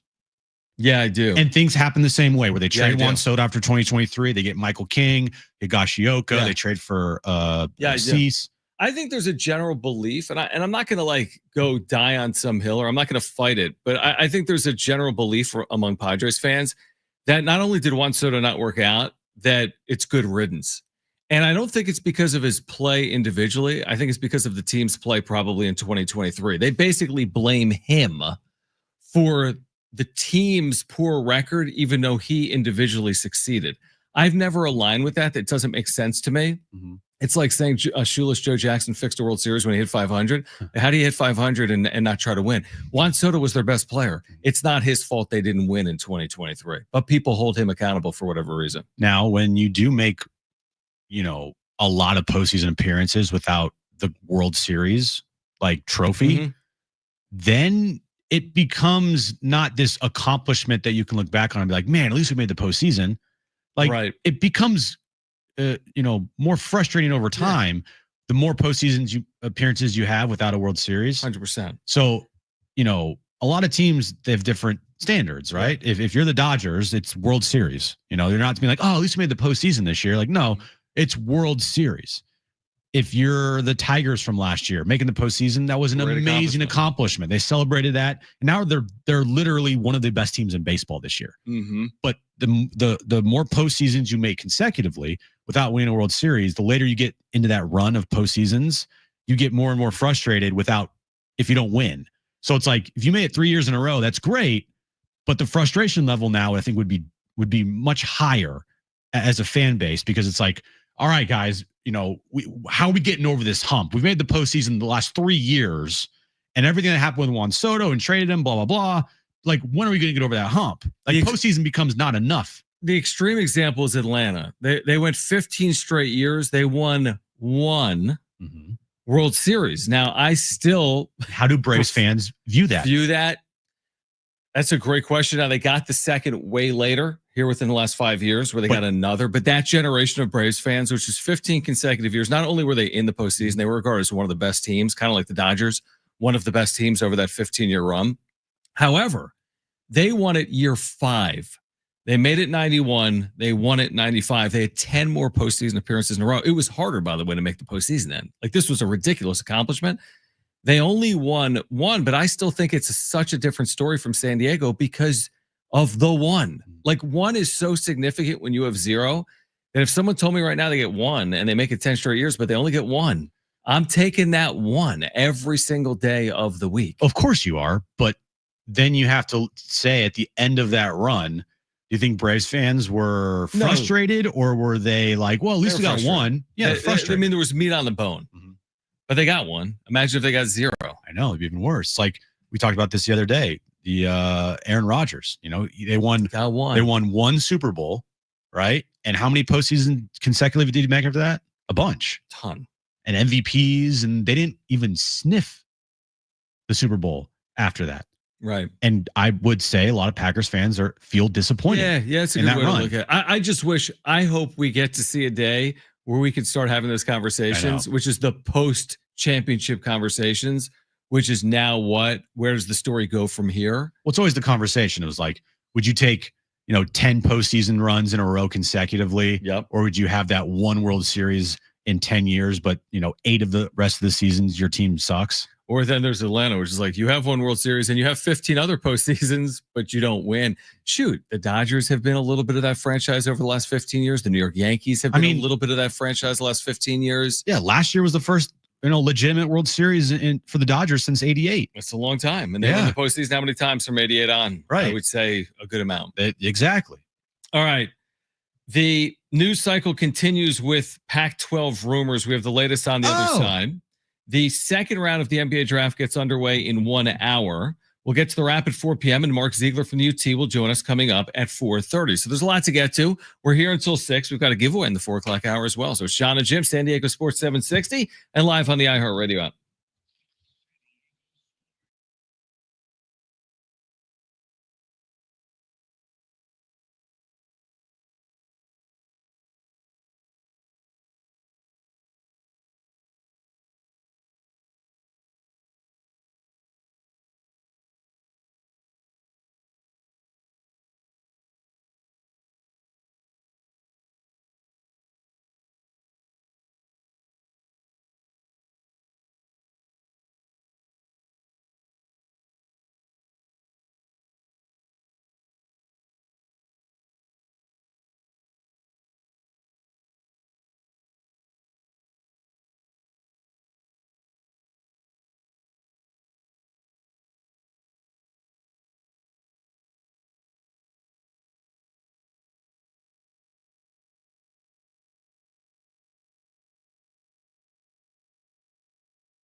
All right, AM radio keeps vital voices accessible. Congress can secure its future. We need your help, though. Text AM to 52886 now to support keeping AM radio in cars. Tell your member of Congress to pass legislation now and keep AM radio in cars. Standard message and data rates apply. You know that meme where it's just like some dude looking at his watch and they show him in like different areas and like, huh? There's you use it like someone's just looking at their watch and nothing's happening. Oh, it's like the do something meme. There's the do something one with the stick, right? Is this the one where the guy is just like in like a cornfield? Not a cornfield. Like I know grass patch. Hold on, look this up. You know what I'm talking about. I do, but you're not explaining it. No, I'm not. That's why I'm asking. Do you know the one I'm talking about? The guy looking at his watch. At watch. Hold on. Watch. I'm doing the same thing. This one. Oh, dude. What? Brent. He's like, who is this guy? Mr. Bean? Mr. Bean, dude. I had no idea this was anything. Mr. Bean is. Come on, bro. It's Ron Atkinson, aka Mr. Bean. I just thought it was like some GIF or meme or I don't know what the hell this is. You don't. I have no idea how would I know what this is? Yeah, you're not British, so you have an excuse. Yeah, I don't know what that is. So I have no idea. What's your point? Yeah. It's a little bit where we are here with the Pac-12 realignment. Okay. Because like we got the little bit of the hurry up and wait, right? We got the CBS News on Monday. And then we got some reporting that they could be adding Texas State any day now. And I still think that's probably what's happening. And then we were going to get some news maybe of additional media partners. Are we in hurry up and wait mode? Do we still think that this is going to be done in the next, what's today, the 26th? In the next day or two or three? This Pac-12 expansion realignment news, is that coming in the next day or two or three or not necessarily? I don't know. You tell me, Mr. Pac-12. I'm Mr. Bean. I'm Mr. Bean. You do kind of look like Mr. Bean a little bit. I kind of do. Tall, lanky. If I was in that outfit, I would look just like that guy. You could dress up for Halloween as Mr. Bean. I don't hate it. But you don't even know who Mr. Bean is. So would anyone have any clue who I was if I did that outfit? Maybe. If I matched it to a T? Maybe. You'd have to do like the facial expressions and like which are grunt. Mr. Bean doesn't talk. He just like mumbles and stuff. Yeah, just mumble. It's fine. Okay. Because the roundup of like what's happening is nothing. Texas State could be announced any moment. They need additional media partners, although that's not as pressing. And that's kind of where we are right now. Related to I don't know if there's any reason to concern ourselves, I guess is the point. Because when it happens, it happens. It feels like there's an inevitability to them adding a school. And it sounds like Texas State. I mean, we've seen reporting from like Pete Thamel, John Canzano, and others that there's an inevitability to it. So I don't know if it's as pressing as, I don't know if people are making it out to be pressing. Well, you're making it pressing. Yeah, I mean, I'm interested by it. I said all along, Texas State doesn't do it for me as a conference. It just as a team. Well, a team to add to the conference. Yeah. Like when you add Texas State, does that like elevate your conference? Not really. No, I think the point is whatever TV money they're getting, they're probably getting, but they still need another school. Mm-hmm. So like, I don't think there's probably any school that was giving them a lot more money. Now, is the CBS Paramount Plus basically essentially like the Mountain West 2.0 TV deal?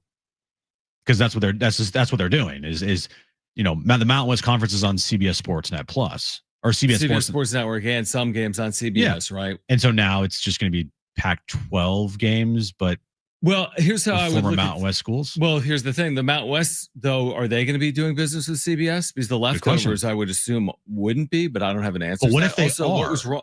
Here was the thing with the CBS deal. Is there an issue with the CBS deal? I think the CBS deal was a pretty good one. So, like, I would want to continue my relationship with CBS.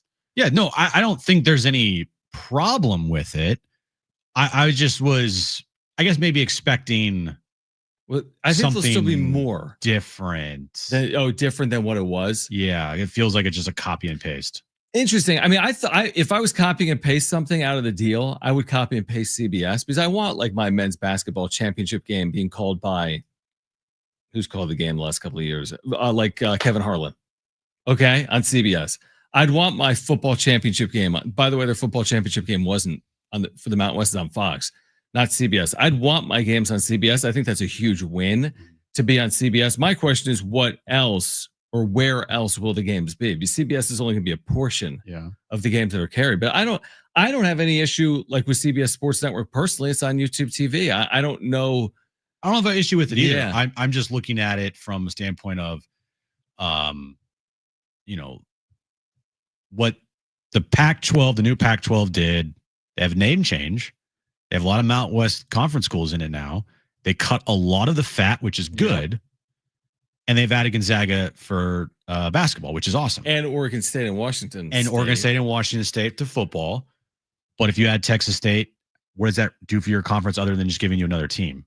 Right. No, I think that point that you're making is a point that's being made by a lot of people, which is like, I think initially when this whole thing was going down September of last year, when we were talking about it, September, October, there was a lot of discussion around Memphis and Tulane. We spent a lot of time on it. And I think there was this belief that, hey, can you create this league that is fully the best of the rest? Mm-hmm. And then the champion of that league is going to be the college football playoff. I think now, and I don't know if they end up getting Memphis and Tulane, like as football only members or not, but let's just assume they don't because we're talking about Texas State. I guess the question is this: can the champion of the Pac-12 with the teams that it has in it right now routinely get to the playoff with Boise State, Oregon State, Washington State, San Diego State? Does the champion of that league get into the playoff? If the answer is yes, then they check the box. Mm-hmm. If the answer is yes, and we won't know until it plays out on field. I just kind of feel a little bit like the kid from Incredibles, standing by the car waiting for Mr. Incredible to do something. And he's like, "What do you want, kid?" He goes, "I don't know, waiting for something amazing, I guess." Now, I didn't expect like something amazing. We're like, oh, they're on ESPN and they have, Apple TV Plus and they have also this and that. But I kind of was expecting a little more, I guess. Well, I think we haven't seen the full TV deal. So I get your point there. I feel like it's open-ended. I guess I would ask this, and they could be on ESPN. Is ESPN better than CBS? If you're the Pac-12? Or is it just part of it? Like if you have CBS and you add ESPN to it? I don't know. Yeah, I don't know either. That's why I'm asking it. But like again, to have Big Ten is not ESPN, they're on Fox. Yeah. But also that's probably on me to have expectations that high when knowing that's not what was going to happen. This is not going to. This wasn't on day one going to turn into a Power 5 or a Power Conference. Right. That was never going to be right. Right. And I think that's where I probably get in my own way is thinking like, oh, they're on the cusp of potentially becoming a Power Conference with what they're doing now, but they're really not. They're just they're taking the best from the Mountain West, the remaining two from the old Pac-12. They're creating their own conference. They're using the Pac-12 name. They're keeping the identity of TV deal and a league, and making sure that they have the best of the rest. So there's an opportunity, a good opportunity, that the winner of this conference will every single year make the college football playoff. That's the point. If you told me 5 years from now that their champion was in the playoff 4 times and they're making more money, then I think it certainly is the reason why they did it. If the champion of the Pac-12 is going to the playoff, and if the Pac-12 teams are making more money than they made in the Mountain West, then to me, it's a win. By the way, the Warriors have punted on the upcoming season. No, don't tell me. Hold on. Because they've traded the 41st pick in the draft. Oh, okay. Never mind. They didn't trade like Steph, dude. Well, Nate, I know. I thought you're talking about like Jonathan Kuminga or something. That wouldn't have any impact on their season either, would it? They traded Jonathan Kuminga. Would that impact them? No, but it would change. It would start the process of them like doing things. Okay, well, they've traded pick number 41 for picks 52 and 59. So they've moved down with the Suns 11 spots. The first Warriors pick tonight will be the 52nd season overall might be cooked, guys. Pick. So stay tuned for that. All right, 4:00 hour. We'll kick off with the wrap. Mark Zeigler from the UT. More on the Pac-12, the media deal, expansion, Aztec basketball. SDFC as well with Mark. He'll join us coming up at 4:30. Hour 3 of Jon and Jim. That's next on San Diego Sports 760 and live on the iHeart Radio app.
right. This update is brought to you by Rapid Radios. Padres off day today. They start a 6-game road trip tomorrow, starting with the Cincinnati Reds.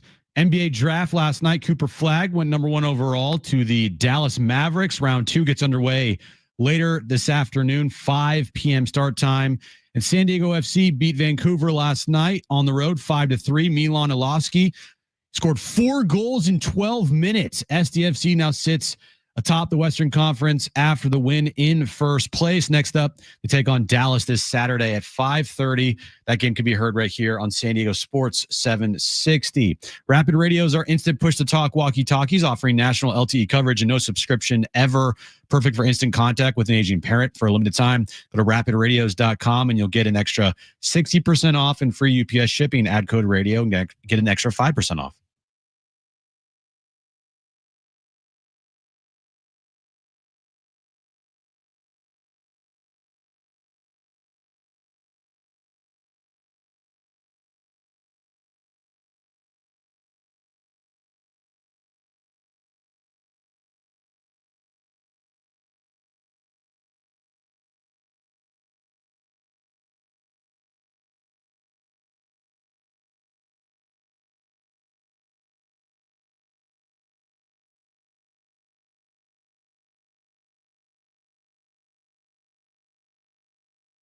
All right, San Diego and Southern California, what's going on? This is hour 3 of Jon and Jim here until 6 p.m. Mark Zeigler will join us from the UT. We'll talk about the Pac-12 and its expansion efforts and the TV deal, and we'll also talk San Diego FC with Mark. We'll talk some Aztec basketball. Will we see an Aztec for life with Lamont Butler potentially get drafted tonight? So Mark will join us coming up at 4:30. We have a giveaway for you this hour as well. Billy Idol tickets. That'll be for a show coming up in September at the North Island Credit Union Amphitheater. So a lot to get to here this hour. The draft, round 2, will get underway in 1 hour. The Phoenix Suns, Jim, have just traded up to the top spot in the second round, pick 31. They just did a deal with your Warriors. They've made another deal with the T-Wolves, and they've traded up to pick 31. Wow, they're going for it. The Suns are all in on the second round. I don't know how to keep up with this stuff. It's hard. How many trades are there? Like just this for that, this for that. Like you said yesterday, if you look at all of the team's picks in this year's draft, but then look at whose original picks they were from, it's like they're all from someone else. Exactly. Everybody has different picks. Everyone has other teams' picks. No one really has their own pick in the draft. And there's really, I mean, is there anybody in the second round other than Lamont Butler, who has an outside shot? I don't think he's going to get drafted, but other than that, is there anybody that you're looking at in the second round? You're like, man, that could really help the team. Yeah, I haven't broken it down. There's no Bronny James this year, and I don't know if he's going to help. I don't know if he's going to help the team either. Yeah, you bring up good points. Like I'll give you an example as to where the NBA is different than like the NFL. Like the Nets yesterday. I mean, they're going to have 12 or 13 players in their active roster next year. The Nets, they drafted 5 players. The Brooklyn Nets, 4 guards. They didn't trade any of them. They just drafted 5. Like you're the Nets, you have 5 picks in the first round. You think you could do something there? Trade for talent, move up. No, just draft 5 players. It's a new strategy, John. Have 5 rookies, all rookies in the first round, all guards. Half of your team is rookie guards. That's the new strategy in the league, John. You know that? I did see Josiah in the war room last night in Brooklyn, New York, making some moves there. 5 different first round picks for the Nets. Did you text him a suggestion? I don't have his number anymore. I don't think I ever had it actually. All right, let's get to this. It's time for the wrap. Presented by Sombrero Mexican Food. Check out their website at sombreromex.com. Will Lamont Butler be drafted tonight in the second round of the NBA draft? Would love it. I don't see it happening. I think that he has a shot to be picked up by a team. And signed to a maybe summer league invite or maybe a 2-way deal. I don't know enough about it. I remember Keyshawn Johnson last year got signed to a 2-way deal by the Heat, correct? He was drafted. Oh, he was drafted. That's right. Yeah. In round 50. That was Jaden Ledee that. Correct. He was signed. Did you say summer league deal? Timberwolves. Yes. Yeah. I'm going to go with no. You're saying no on Butler. I've been looking it up a little bit today on social media and looking on like X, for example. I mean, there are some mocks that would have him included in the 50s, but there's a number that don't have him included. And I'm with Jim in terms of he'll sign. He'll get a chance with an NBA team this summer in Las Vegas. I don't know if he's going to get drafted. I'm rooting for it. I'll be watching because I'm curious to see if his name is called or not. But I'm hopeful, and hopefully he'll stick whether he's drafted or not. Next question. In 2 years, who's going to be a bigger face of the NBA? Wembanyama or Cooper Flag? Thank you to I was going to say, where do you steal this from? Thank you to what's my favorite show on this station for years on end? Colin? The Odd Couple? Odd Couple? No. Jason Smith show. Yeah, the Jason Smith show with Mike Harmon. They maybe discussed this. I can't say for sure. You'll never know. We'll never know if they discussed it or not. That would be Victor Wembanyama. I think right now, Wembanyama is a top 5, 6, 7 player in the league. Yeah. I mean, it's top like 7. He's ridiculous. He's amazing. I mean, I got to see it with Cooper Flag. Everyone has this very high ceiling for him. Mm-hmm. But when you watch Wembanyama, you're like, that's different. When you watch Cooper Flag, are you saying that's different? It's a good. I mean, Wembanyama one dribble from half court and he's like at the rim. It's ridiculous what he's able to do. He's improved his 3-point shooting. Great shooter. No one will ever Good block his finisher. shot. He can't block his shot. He's a good shot blocker, obviously, at his size. I'm with you. I tend to think it's Wemby. Who wins faster out of the San Antonio-Dallas dynamic? You would then pick, I think, Cooper Flag. But then again, is he going to be focal point number one when Dallas is winning immediately? Or is it still going to be like Anthony Davis or Kyrie Irving? No, if Kyrie comes back and he's healthy, and Kyrie signed, I think, a 2-year deal, he won't return until like the middle of the season. Right. If he returns and he looks good, stretch run into the postseason, Anthony Davis has to stay healthy. I know it's a big if. Yeah. Right. It's like, right. Has to stay healthy. But if he stays healthy, and if Clay can give you 60 to 65 games next year, Dallas can be good. And Cooper Flag, rookie, he's going to play every game that he's healthy, right? Yep. I think Cooper Flag and the Mavericks have a better chance to win. And I'm curious to see what they do. I'm curious to see what they look like. Because, Nico Harrison has a vision when he traded away Luka. Yeah, you're right. And he might have a chance to see it a little quicker than he thought because he got the number one pick in the draft. Right. Not in the deal, but ultimately ended up with it. Yeah. I'm with you. I tend to think Wemby, but man, people are making Cooper Flag out to be. Wemby's the better player, not close. Well, there's no question. There's no question. We'll see what it looks like in 2 years. I think it's going to be Wemby just because he's already the man on his own team. Cooper Flag's the third wheel. Wemby's as just of right the man now. on his team. Wemby's the man. Bro, hold on. Wemby's awesome. Hold on a second. What are you looking up? His stats? Just listen to these stats for Victor Wembanyama in year number, 2? 2. All right. Last year. No, he only played 46 games because he was injured. Yeah. All right. But in those 46 games, John, he averaged 24 points, 3.8 blocks per game. Wow. 11 rebounds. And he shot assists. 3.7 assists. And he averaged, he shot 35% from 3. Yeah, I mean, it's impressive. That's 47% from the field. Kind of a unicorn. 4 blocks a game, 25 points a game. He's already rebounds. on a Hall of Fame trajectory. Just in your, you could see it. He's Hall of Fame talent. Yeah, there's no question. Cooper Flag's a really good player. I don't know if I can say Hall of Fame talent right now. 7'3" is special. With this skill set, you're 7'3", it's ridiculous. Next question. Was the opening round of the NBA draft underwhelming? Other than Cooper Flag and the Pelicans trading the unprotected first-round pick next year, I don't know. And Ace, what's his name? Ace Bailey? Yeah, Ace Bailey went to the Jazz. Went to the Jazz, did not want to go to the Jazz. Right. The Raptors drafted somebody and he immediately got up and said the F word, like, oh no, I'm going there. Other than that, blah. And once again, ESPN, luckily I didn't watch it, but I did see clips of it and clips of their broadcast with once again Stephen A. Smith yelling, them going to Kendrick Perkins to talk about draft picks instead of Bob Myers was a joke.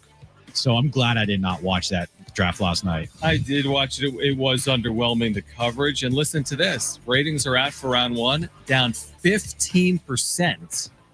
Because, again, after Cooper Flag, were people there for the next 3 hours? I think the Cooper Flag thing, okay, maybe he's generational. Everyone knows the name. Huge story, but he went first 5 minutes in, and everyone knew it. You said it all day leading up to it. Cooper Flagg's going number 1 overall. There was no intrigue there, and the ratings indicate that 15% drop in ratings for the NBA draft. I do think there is massive fatigue with the analysts and Stephen A. Smith and just the whole production that the NBA does on ESPN. I do think if they had better announcers, better analysts, I do think it would help. I don't know if it would help a lot. Yeah. But I think it would help from, like you see on social media, just how awful some of the stuff is that they're producing as far as the production goes. People just don't want to tune into that. They just are like, I'm not tuning into that. Why do I want to hear Stephen A. Smith yell about random stuff? I think you make a good point. Next question. Would you guys like to see Fernando Tatis Jr. in the home run derby? That would be a no, John. That would be a no. Just because it's Tatis. Well, we have seen what home run derbies do to players in the past where they have great first halves and then they lose all their power because of fatigue in the second half. But what about players that are going the opposite way? They need help? Now, again, he's had a good half. It is true. But haven't we said before, don't you need to see at some point Fernando Tatis Jr. in a home run derby just because? I thought I did, but like not when he was anymore. young. Like in 2021, yeah, when he had an opportunity at Dodger Stadium, yeah, and he didn't do it because of his shoulder, right? But after that, and then the shoulder injury and the surgeries, so you're kind of cool with it. I'm cool with it. Now I will say, if he did, participate in the home run derby this year, that'd be kind of cool because he would be competing alongside Ronald Acuna Jr., who declared for the home run derby today. I'm sure that you'll get some other big names if Tatis would join along with Acuna. Here's a dumb question I'm going to ask. Do you have to be an all-star? No. The reason I ask is there's no guarantee right now that Tatis is an all-star, correct? No, he did not make the finalist list for the all-star team. So, I mean, I would guess he only has a coin flip shot at being an all-star. He would need to be selected by Dave Roberts. Yeah. And no, don't the players get and like the coaches get to choose? Well, Dave Roberts is the coach. And Dave only has a certain amount of picks? Maybe. I have no idea. I think that's it. Dave doesn't get to pick the rest of the team. He only picks a couple. Right. And then the rest of the team is voted on by the players. Either way, though, he's still not guaranteed. There's no assurance, even if it goes through the players, that he makes the team. But the fan voting, he is not a finalist. Right. So he will not be able to make the team as part of the fan voting. Manny has a chance, and he's the only Padre. Yeah. Yep. That was just announced today. Yeah, along with Max Muncy. Those are the two third basemen. Which in the will be National interesting because Muncy obviously is with the Dodgers. Yep. And it resets now. So it's not completely resets. Yeah. And you'd say Manny has a good shot, but when you're going up against the Dodgers and it's a fan vote. But he'll be an all-star if he's voted. No doubt. No doubt. But we'll see if he starts or not. What do you got, Brian? Home run derby participants are selected through an invitation process by Major League Baseball. So if they send him an invite, he could participate even if he's not an all-star. Do you think it's an Evite where it pops up, balloons come out of You've it? You've been chosen. Hey, Fernando, you've been invited. Probably not. To a Monday night event on ESPN with Chris Berman. Or not, because Chris Berman doesn't do it anymore. And they have Carl Ravitch, and it's it makes you fall asleep. I know, but you get the point. Do you think Pete Alonso says, welcome back? Probably. There's Chris Berman, but Chris Berman is under contract to do something like primetime on ESPN Plus or something. Certain primetime games, and then Super Bowl, he'll be there and does the Super Bowl primetime, and I think it's postseason as well.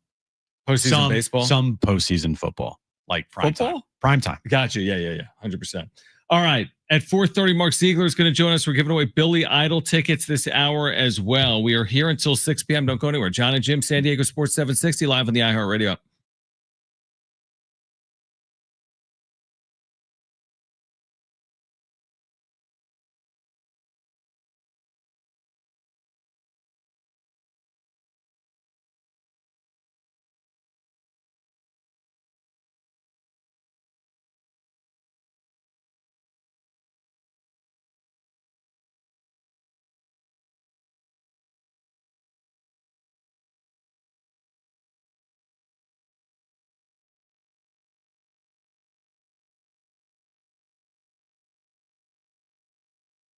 Hey guys, it is Jon and Jim again for the all-new Jamul Casino Resort, the Players Place, and things are getting real this summer out at Jamul. They've got a luxe hotel tower along with a long list of new amenities. You've got more ways to play and enjoy all the perks of your casino fun.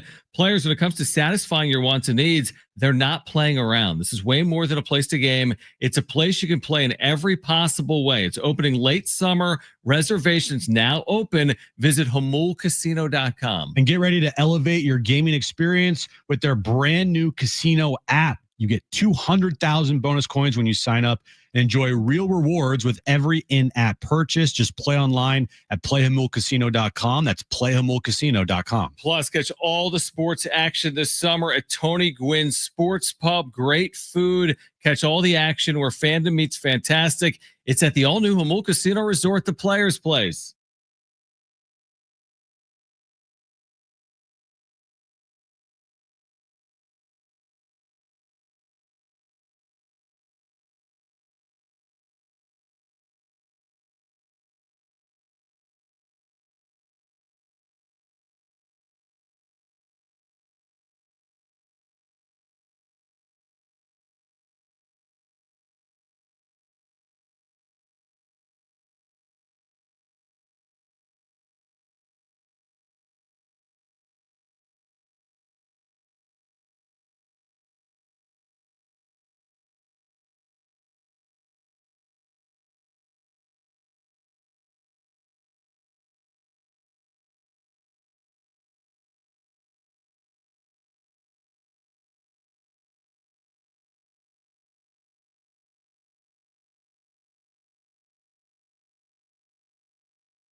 A reminder, make sure to download the all-new iHeart Radio app and find us there. Search for San Diego Sports 760. Put us in your presets. Listen live to the show.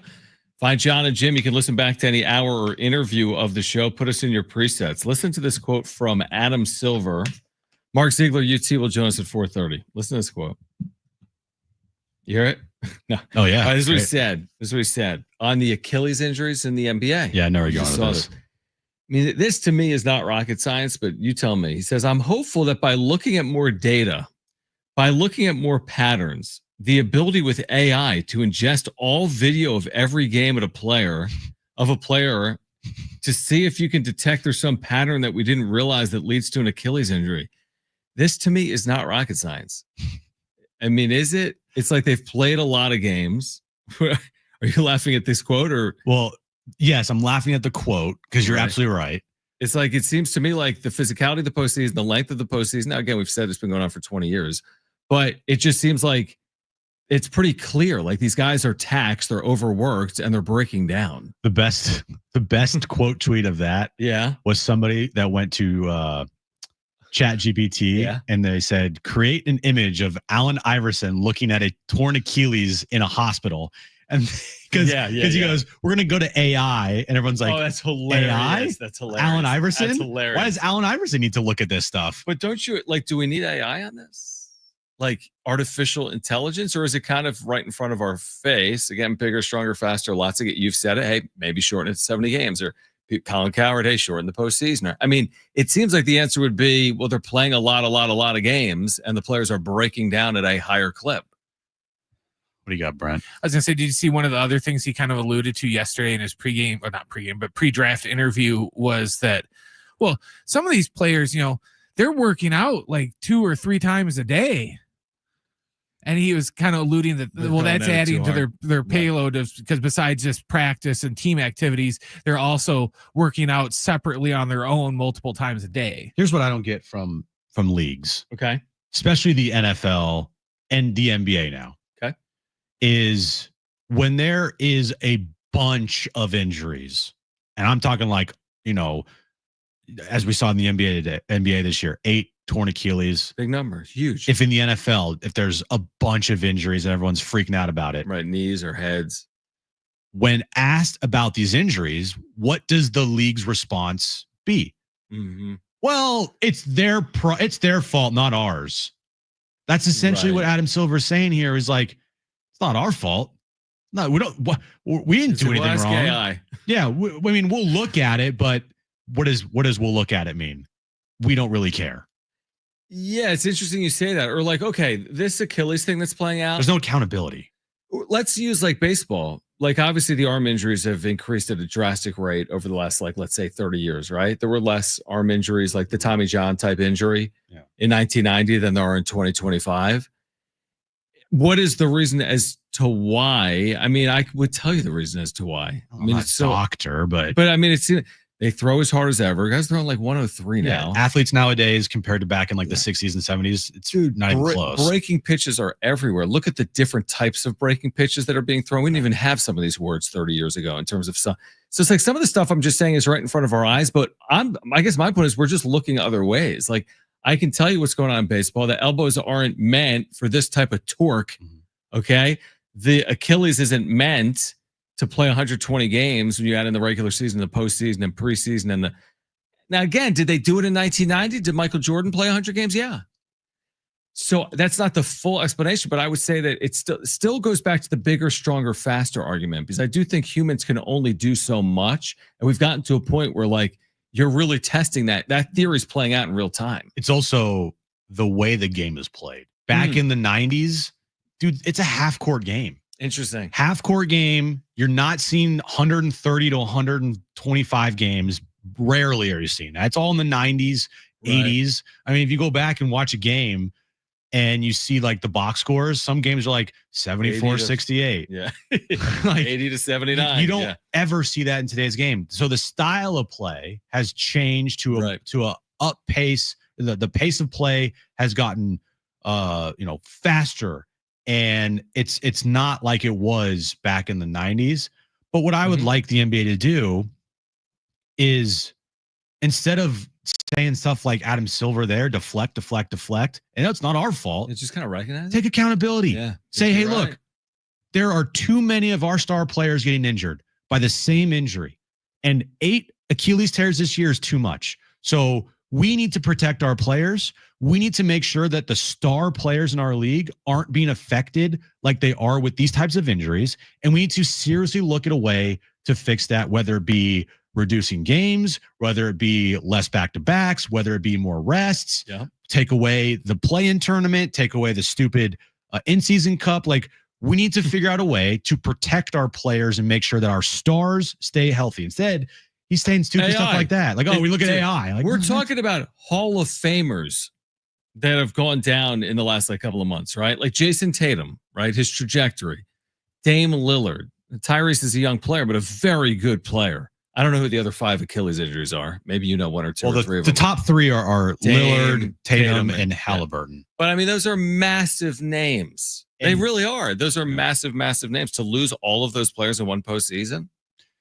I saw a stat the other day of players that have torn their Achilles. Okay. Pre and post. And all of their numbers, pre are really good. All of their numbers post all go down. The only player that has scored more points per game post has been Kevin Durant. Oh, wow. Every other player, their points per game goes down. And every player, by the way, even Kevin Durant, their games played per year have all gone down. Yeah, because they're more cautious with the injury. So like Klay Thompson, I'm just naming off a couple of recent ones. Klay, Kobe, Kevin Durant. It's interesting. All of those players, their games played before were like in the mid 60s, almost at the 70 mark. Post, they're not touching that. Right. So it's hard to think that post Achilles tear for these young guys, Tatum and Halliburton. These guys are young, yeah. Dame's in his 30s, but especially Tyrese Halliburton and Jason Tatum. It's hard not to imagine and think that post Achilles tear that they're at least something that they were doing well is going to drop. Like whether it be amount of games played in a season, points per game, production, like it's gonna drop, and that's the worst part about it. Kind of interesting. I just looked up the 8 players that tore their Achilles this season. 3 of them play for in Indiana. Yeah, it's Rick Carlisle. You have Wiseman, Halliburton, and I forget the other guy. And the other Isaiah Jackson. Oh yeah, that guy. It must be something training in the water. staff. Yeah.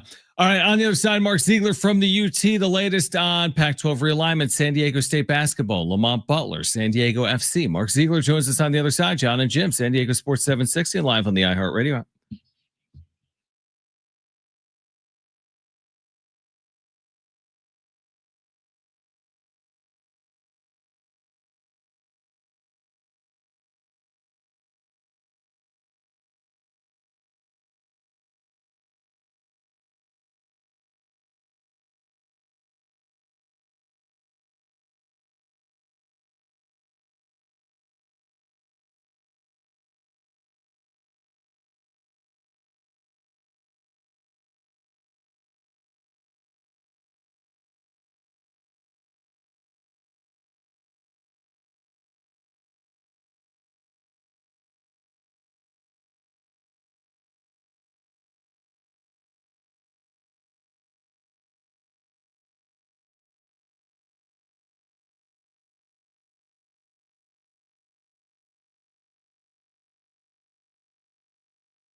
All right, this update is brought to you by Staples. We'll start with the Padres. They have an off day today before they start a 6-game road trip through Cincinnati and Philadelphia starting tomorrow night. The NBA draft, we're about 30 minutes away from round 2. Cooper Flag, obviously the highlight headline from day 1, drafted number 1 overall by the Dallas Mavericks. And San Diego FC, with their win last night over Vancouver, is now atop the Western Conference in first place. Milanochi, the star last night, scoring 4 goals in 12 minutes. Next up, they take on Dallas this Saturday at 5:30. Of course, that you can listen to that game right here on San Diego Sports 760. How many times have we all said that was easy? Well, the Staples Easy button is back.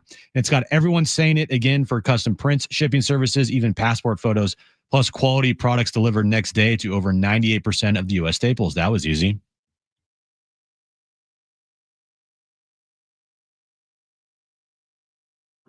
All right, we're going to connect with Mark Zeigler momentarily.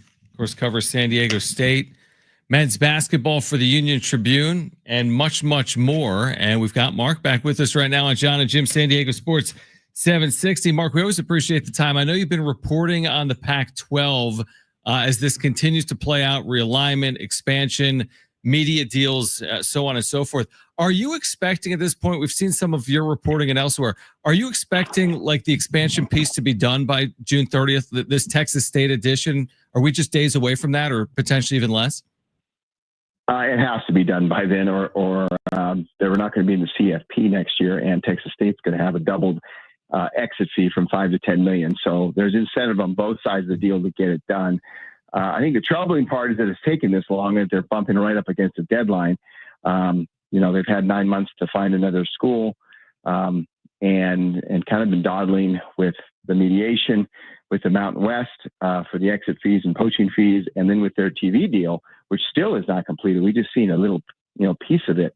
They're right up on the deadlines, and I suspect we'll hear something probably over the weekend. I mean, it's the worst kept secret in college athletics that Texas State is the team or the school that they want, but I think they have to get this done over the weekend.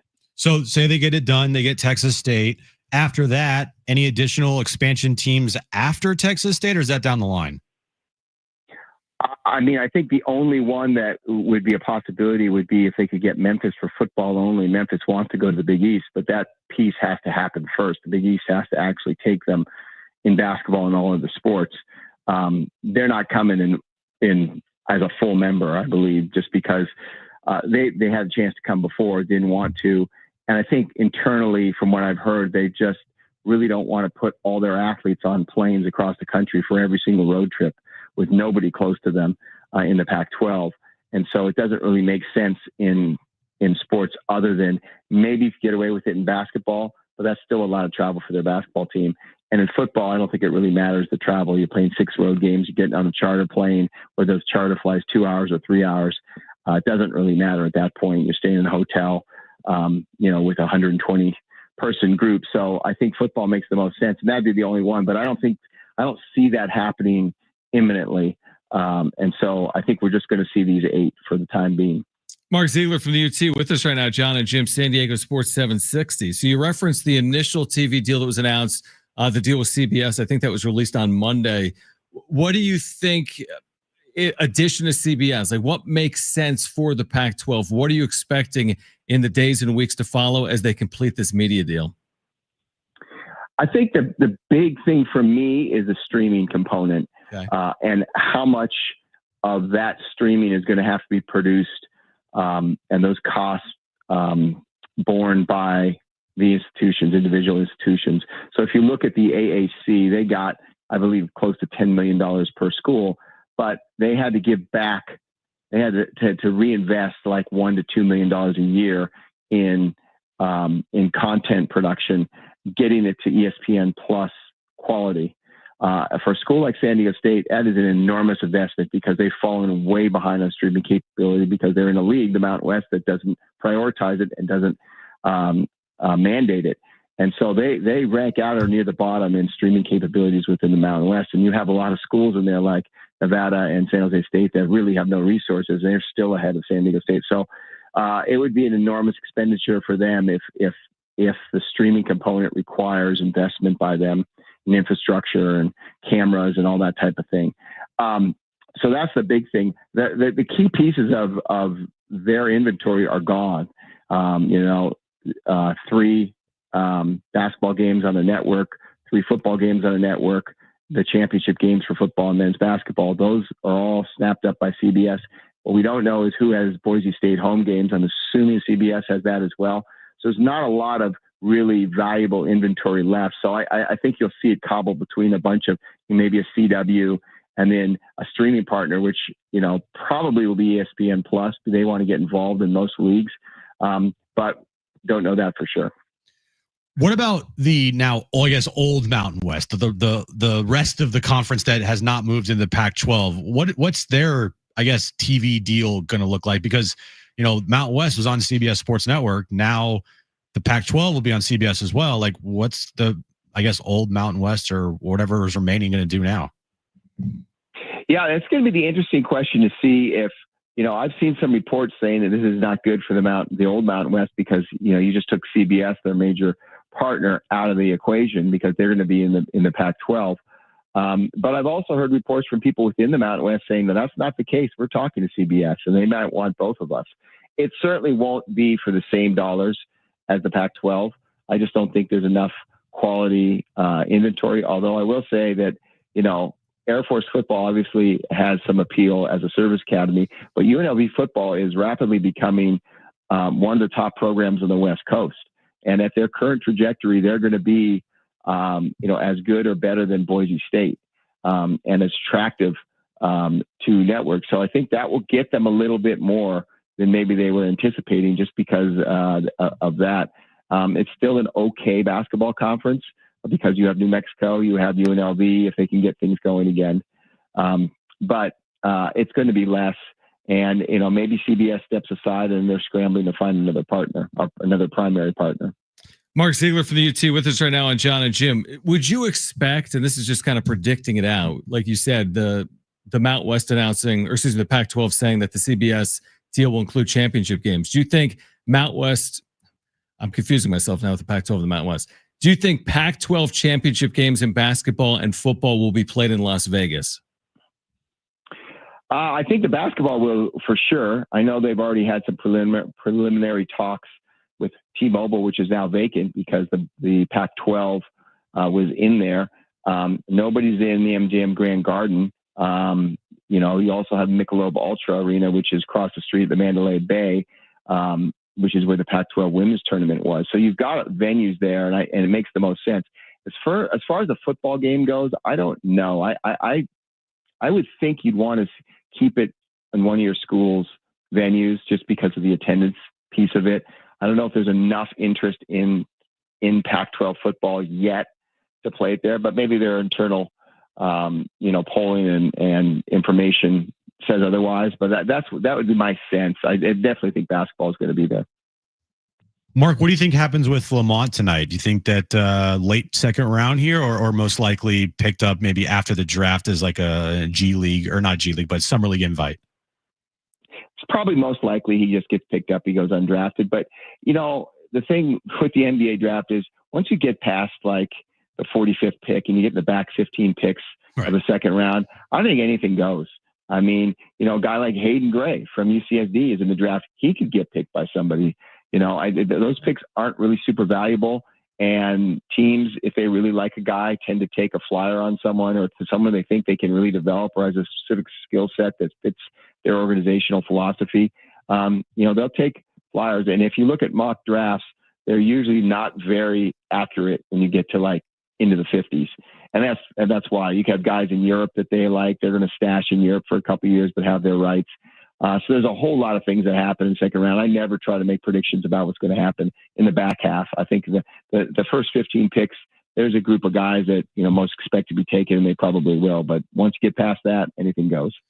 When we look ahead 12 months, I look at what happened last night in the opening round. We saw Nick Clifford from Colorado State, who went back for that fifth year and became a first-round pick. I think he went 24th, maybe 23rd, but 23rd or 24th overall. He ends up with the Sacramento Kings. With Miles Bird returning, we know Magoon Guatha's return. He was never going to go to the NBA this year, but he considered leaving, obviously, via the portal. But when you look at a Bird or you look at a Guath 12 months from now, could their ceiling ultimately be at some point in the first round of next year's NBA draft? 100%. I mean, I think if Miles Bird was still in this draft, he would probably be going in the 40s, somewhere in that middle part of the second round to probably a pretty good organization that was going to invest in him but maybe not with a guaranteed contract, which is what he wanted. To get in the first round, he's got to move up, 10 or 15 spots. I think that's really doable, given his skill set. But, they've told him what they want him to do. He's got to put on weight. He's got to become more consistent with his 3-point shot, probably gamble a little bit less on defense, develop the capabilities of secondary playmaker, maybe a little bit of a mid-range. And so all those things I think are within his reach, and you can see, Magoon is just a talent that you rarely see in college, and you see more of his kind of skill set in the pros. You look at a guy like Chet Holmgren, who just won an NBA title. That's the kind of skill set, unique skill set, the unicorn skill set that Magoon possesses. Now, can he develop that in 1 year to that level? I don't know. He's had a couple injuries. He's had not a lot of game time over his career. And so it's going to take a while, but we started to see that, in the middle of the season before he got hurt. And if he carries that through for an entire season, he'll definitely be a first round type pick. And the other guy I would say, don't sleep on Reese Waters, because you just saw a 5th-year guy in Nick Clifford who has kind of the same kind of skill set and size that Reese does, and shooting ability, just come out of nowhere and end up as a first round pick. Reese has that skill set, and it shows that teams aren't afraid to take an older guy. Usually that's a big, big negative, but they took Nick. The Sacramento Kings believe in him. And I could see, for the big season, Reese Waters, everyone's sleeping on him, but he is incredibly talented. And if he's healthy, I think he might actually be their best player. Switching gears here, Mark, what do you make of SDFC and their expansion year? This is an incredible story. Yeah, they've really, really done well. I wrote a story a couple of weeks ago about how it's a very expansion-friendly league. Over the last decade or so, expansion teams are making it like 60% of the time into the playoffs. So the fact that they're a playoff caliber team shouldn't be that surprising in this league, the way it's set up. But the fact that they're in first place in the Western Division midway through the season, a little bit past midway through the season, they just beat the 3rd place team and the 1st place team on the road, and convincingly. That should tell you something about what this team, and they don't have 2 or 3 of their best players right now. They're away on international duty or hurt in the case of Chucky Lozano. That should really tell you something about the type of team they put together, the camaraderie, the style of play, the coaching, all of it. And, their stated goal was just to make the playoffs this year. But I think some guys in that locker room are going to start thinking about a championship, and they should. They're good enough. The MLS doesn't have dominant teams because it's a single entity, heavily salary cap league. It's not the best league in the world, so that you can go get players and be instantly competitive. You don't have to be, Manchester City or Real Madrid to win this league.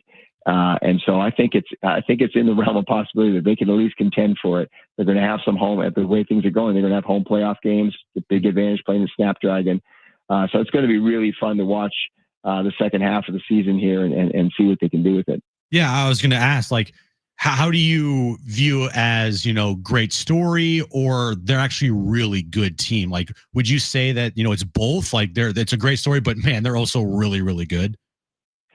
I think so. I think this last couple games have maybe changed the league's perception on them. I think that it's a good question, because I think before it's like, oh, this is a great story. Yeah, they're, expansion team, but they don't have a lot of depth, and they got a bunch of road games coming up. They haven't really played anybody in the top. They hadn't played anybody in the top 4 of either conference before the last couple of weeks. So, you could say they hadn't played really quality teams. They kind of got fat on an easy schedule, a lot of home games. But when you go on the road and you win at Minnesota, you go on the road and you win very convincingly at Vancouver last night, and a guy who you just kind of picked up as a sort of injury insurance, who the MLS has passed over for years, has 4 goals in the first 65 minutes or whatever it was. That tells you have a pretty good front office, and you have a pretty good system that he can just be plug and play and do that. Not just score a goal, but score 4 of them. Is really, really impressive. So I think they've gone beyond just a good story. I think the rest of the league is starting to take them pretty seriously now, and they should. Yeah, it's been an incredible year. We'll see how it finishes up here for SDFC. Mark, always appreciate you taking time. Great reporting and insight for our listeners. So thanks for doing it. We'll do it again later this summer. Okay. All right. Talk to you soon. Great stuff. Mark Zeigler from the UT. We'll react. Plus, we're giving away Billy Idol tickets on the other side. We're grading the Padres first half as well, coming up at 5 p.m. This is Jon Jim, San Diego Sports 760, live on the iHeart Radio app.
All right, San Diego Sports 760 has 9 chances to win $1,000 every weekday. It's the Bonus Bucks giveaway. Listen for the keyword entered at sportssd.com. Next chance to win $1,000 coming up at 5 on San Diego Sports 760. So in 10 minutes, you got a chance to win. Also coming up at 5 is the second round of the NBA draft. Padres off today. We'll get into their first half coming up at 5 p.m. as well. But we're keeping our eye on round 2 of the draft. Good to catch up with Mark Zeigler. We've talked a little bit about SDFC today. You asked a really good question. Of course I did. There's a and Mark. You don't hear those very often. Mark pointed that out. That was like, it's one thing to be a good story. It's another thing to be a good team. And there's a difference. Because a good story from an expansion team oftentimes like, oh, a little engine that could. Wasn't that cute? At the playoffs. They were the 8th seed. And they lost. Right. Exactly. But then the good team, like, I don't even know, dude, because I don't know enough about the history of Major League Soccer, but I'm thinking now American sports. Like, there aren't a lot of examples of teams picked to finish last that become first. Now, didn't St. Louis, a newly expansion team in their first year, make the postseason? They're one of the better teams in the league. I want to say yes. Yeah, but like Mark just said, he said 60% all time of expansion teams in the league make the playoffs. So that alone isn't unique, but like winning the MLS Cup, or making the MLS Cup would be impressive. I mean, look, winning the MLS Cup in year one, right? Now again, they would got a long way be to go. The greatest sports story, one of the greatest sports stories you could think of. I mean, especially in soccer, especially MLS. Dude. Yeah, in MLS. Like, but I'm trying to think, like, give me an example. And for our listeners, I'm sure there's a lot. 70470 start it with team, or 877-767-4760. Like, heading into the year, just hear me out. The Cleveland Browns is their pick. The prognosticators are gonna be like, they're not good, right? They're going 2-15, 3-14, whatever, right? And then they go 14-3. Like, that's very unlikely, right? In the NFL. Yeah. But it can happen. Or like Oklahoma City wins 20 games the next year, they win the NBA Finals. Like, is there an example you can think of in those sports, NBA, NFL, Major League Baseball, in recent history of like a worst to first? Well, you see that in the NFL because how it works is if you finish last in your division, you get an easier schedule. So it's like made for parity. True. But do you often go from worst to first, even with the easier schedule? Not always, but it's a better opportunity. I agree. I'm trying to think here. Well, Philadelphia, the Eagles, they won the Super Bowl last year, and the year before that, they did make the postseason, but they were not great. They kind of tailed off at the end. I mean, off the top of my head, I can't think of one right now. Now, again, to your point, SDFC, it's hard because they didn't even have a year before. So you there's can't nothing even to draw compare off them of. to themselves. What do you got, Pratt? The only one I can think of, and it's not that recent, would have been in the 90s when the Twins played the Braves in the World Series. They both went from worst to first. I was thinking that too. Yeah, that's a good one. They both had lost like 100 games the year before. Yeah, you've seen in baseball for sure, where a team the previous year maybe they didn't make the postseason, and the following year they make it and they make a run. Yeah, sure. This is almost like, but again, like first place. Padres that. Like 2023, they finished in what? 4th place in the division? 3rd place? Missed the postseason, and the following year they're in 93 wins. But then again, the expectations were always high. Yeah. They were high in 2023. They remained high in 2024. Yeah. But from worst to first. Yeah, it's not like SDFC was worst. They were just picked to be worst. And now they are first. So it is an amazing story. I'm with you. It's an amazing story. And there are examples, and I'm sure we're missing a million of them. Mm-hmm. And people can text us 70470 started with team, or 877-767-4760.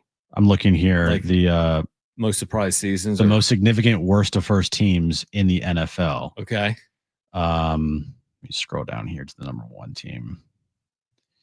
The number one team, John, would be the 1999 St. Louis Rams. Oh yeah. Rams were an also ran back then. Patriots back in the day were an also ran. They were 4-12 in 98, and they won the Super Bowl in 99. Yeah, that's a good one. That's a great one. The 01 New England Patriots. Yep. First season, Bill Belichick was 5-11. Next year, Super Bowl. Yeah. All right, so it happens. The 06 Saints, they went 3-13 to 10-6 following year. That's what I like about sports. It's kind of hard to predict. Yeah, but these are all NFL teams. Oh, here we go. Here's a good one. The 2017 Philadelphia Eagles. They were 7-9 in 2016, and then the next year they went 13-3 and won the Super Bowl.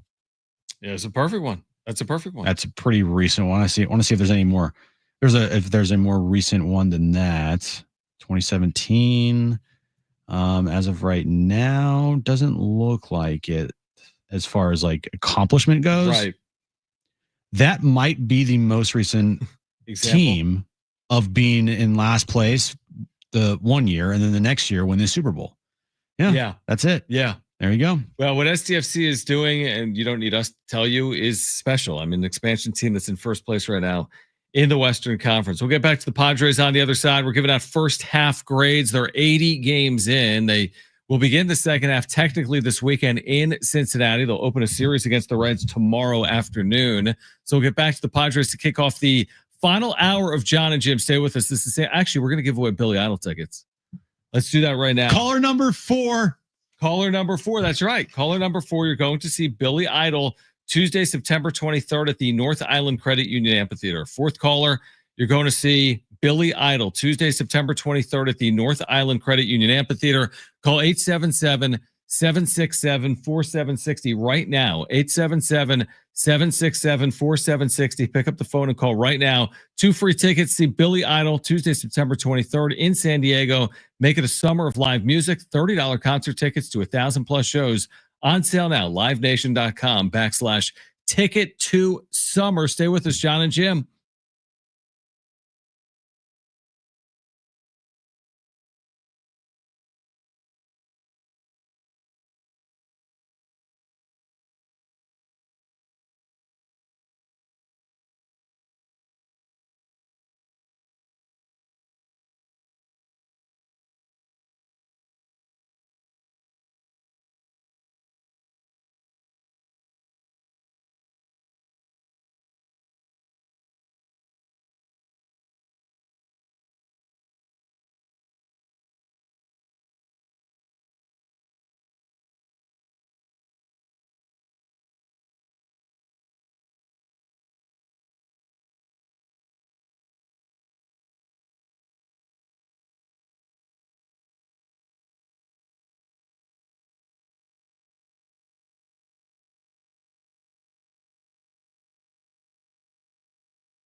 All right, this update is brought to you by Rapid Radios. Padres have an off day today. They start a 6-game road trip tomorrow, starting in Cincinnati.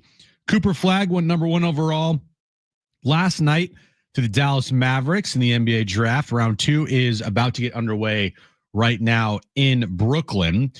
And last night, San Diego FC beat Vancouver 5-3. Milanochi scored 4 goals in 12 minutes in the win. SDFC now sits atop the Western Conference after the victory. Next up, they'll take on Dallas this Saturday at 5:30. That game can be heard right here on San Diego Sports 760. Rapid Radios are instant push-to-talk walkie-talkies offering national LTE coverage and no subscription ever. A great alternative to a mobile phone for your kids. For a limited time, go to rapidradios.com now for 60% off and free UPS shipping and add code radio to get an extra 5% off.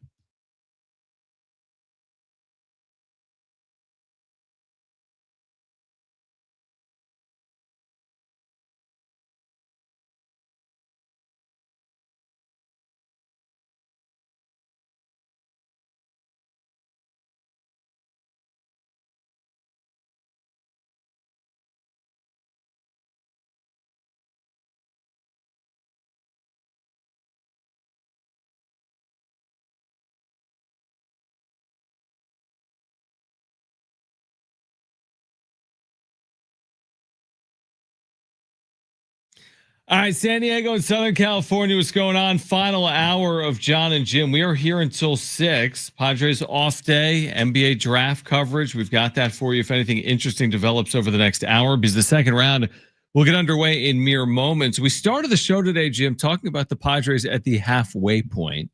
I feel like that's fair, even though they only played 80 games and they still have one more in the first half. Is that going to change your opinion? No, I don't think so. So we're talking about the Padres at the halfway point. They're heading to Cincinnati and they'll play 3 against the Reds, 3 against the Phillies. And we both gave them, I think some of our listeners might be surprised to know, we both gave them favorable grades. We didn't give them critical grades. We didn't say Jim, you're C. always negative. Right. No, we're not saying C-. We're not saying D. Nobody's saying F. In fact, we settled on a good, strong B performance for the team at 44-36. We said that's a strong, good B. Like you said, out of 185 on a test score is what you'd give the Padres at this point in the year. Now, I'm not diving too deep into like the numbers, right? Mm-hmm. We're like, oh, their runners in scoring position numbers, or, their left field this year has been a awful black hole for this team. Right. Their bench, their catchers, the injuries to their starting rotation and all that. Just saying, hey, halfway home, they're a B. I'm looking at their record and record alone. Okay. Their record, to me, would warrant a B grade. I think that's very fair. Now, if you look into all the stuff that I just mentioned, you could maybe go lower. You could say maybe a C plus, maybe a B minus. Right. Right? Because with runners in scoring position, they've been just like as average as it gets this year. Not great, not bad, average. Mm-hmm. Left field, awful. Catching, awful. Their bench, non-existent. Jackson Merrill, he's been good, but he's missed time. Right. There's pitching, you're missing King and Darvish. Their bullpen's taxed, but their bullpen's been really good this year. So you can, the totality of their offense, bottom half of the league. If you want to put all those things in there and then grade the team at that halfway point, your grade might be lower than a B. But I'm just looking at, all right, you're 8 games above 500. You are going into the second half of your season starting tomorrow, or I guess after tomorrow, right? You have 81 games remaining. At this time last year, you were a worse team record-wise. I give them a B for where they're at, for all the things that they've dealt with to get to where they are now, 8 games above 500. To me, that's a B. Well, what about, and I'm with you. I'll play the record game with you, and I agree. I think it's a B record, but they were 14-3, and they're 30-33 since. Yeah, that's another stat that you put in the whole mix if you want. Well, here's the thing: if they continue to be that 30-33 team, and maybe they'll be better. Hopefully, they'll be better. But if they play like that team in the second half, let's just say from here on out they're 41-41. That's better than 30-33, right? So if they go 41-41 in their final 82 games, How many wins they have? They'd have 85 wins. Yeah, it's not good enough. So they're going to have to play more towards the clip, and they're not going to play 14-3 baseball. They don't need to. But the 30-33, yeah, like you just said, is not good enough. And that's why I think there's a caveat, because we said earlier as well, if they miss the postseason by one game and they win 88, 89 games, you're not giving them a B. Nobody's giving them a B. You're going to say it was a failure by and large. Most people will say that if they miss out. So I think it's a fine line. It's a tight rope that they're walking where, yeah, hey, it's been a nice year until it's not a nice year at the end of the day. You know what's funny is if they win tomorrow, okay, they're on a 90 win pace. If they lose tomorrow, they're on the 88 win pace. Yep. 90 wins kind of feels like a benchmark with to get in. To get in. That's the tightrope. 88, maybe not. You're cutting it close. Mm-hmm. You are cutting it close. But 90, you feel pretty decent. Right. Yeah, I agree. 88, yeah, 90. So tomorrow's everything. That's what we're saying. Yeah, tomorrow in Cincinnati will decide their season. I mean, you're playing a team. You start again. I think it's completely fine to have the standings conversation right now. You're halfway through your season. I mean, why wouldn't you at least take a glance at the standings? The Cincinnati Reds are a very similar team to the San Diego Padres from a sheer record perspective. I'm not saying the team is the same, but at the end of the day, who cares? They're 42-39. The Padres are 44-36. If the Padres win 2 out of 3, you're looking a lot better after that series. If the Reds take 2 out of 3, they are looking a lot better after that series. So I say this all the time. It's like one game or one series changes your perspective on a lot. I agree with your general point from earlier, which is like, listen, if you go 3-3 on this road trip, tough test, Philadelphia and Cincinnati, come home, win 6 of 10, something like that. You're 10 games over 500 at the All-Star break. I think you're feeling pretty good about the Padres at that point. Mm-hmm. And you've mentioned this. We've talked a lot about how, and when these win streaks or stretches come. Mm-hmm. I see in our chat, well, the last, 66 games, they're 30-33. Right. All right. I'll flip it on you. So what if they started the year 30-33 and their last 17, they're 14-3 to get to the same record now? Do you feel different? You'd feel way different. Like, wow, the team's 14-3 in their last 17 games. They'd be saying what we were saying last year heading into the trade deadline. Wow, they're 8-2 in their last 10. That's why at the end of the year, if your team wins 92 games, but they finish 20-3, right, you're like, man, perfect. They're red hot. This team is great. They're awesome. But look at the 98 team. You go back to that team and look at their September record. Yeah. What's not good? Right. Yeah, I mean, here's the thing. But they still won 98 games. Yeah, exactly. That's 100% right. I mean, here's the thing. We've made this point before, sports. None of it is like linear.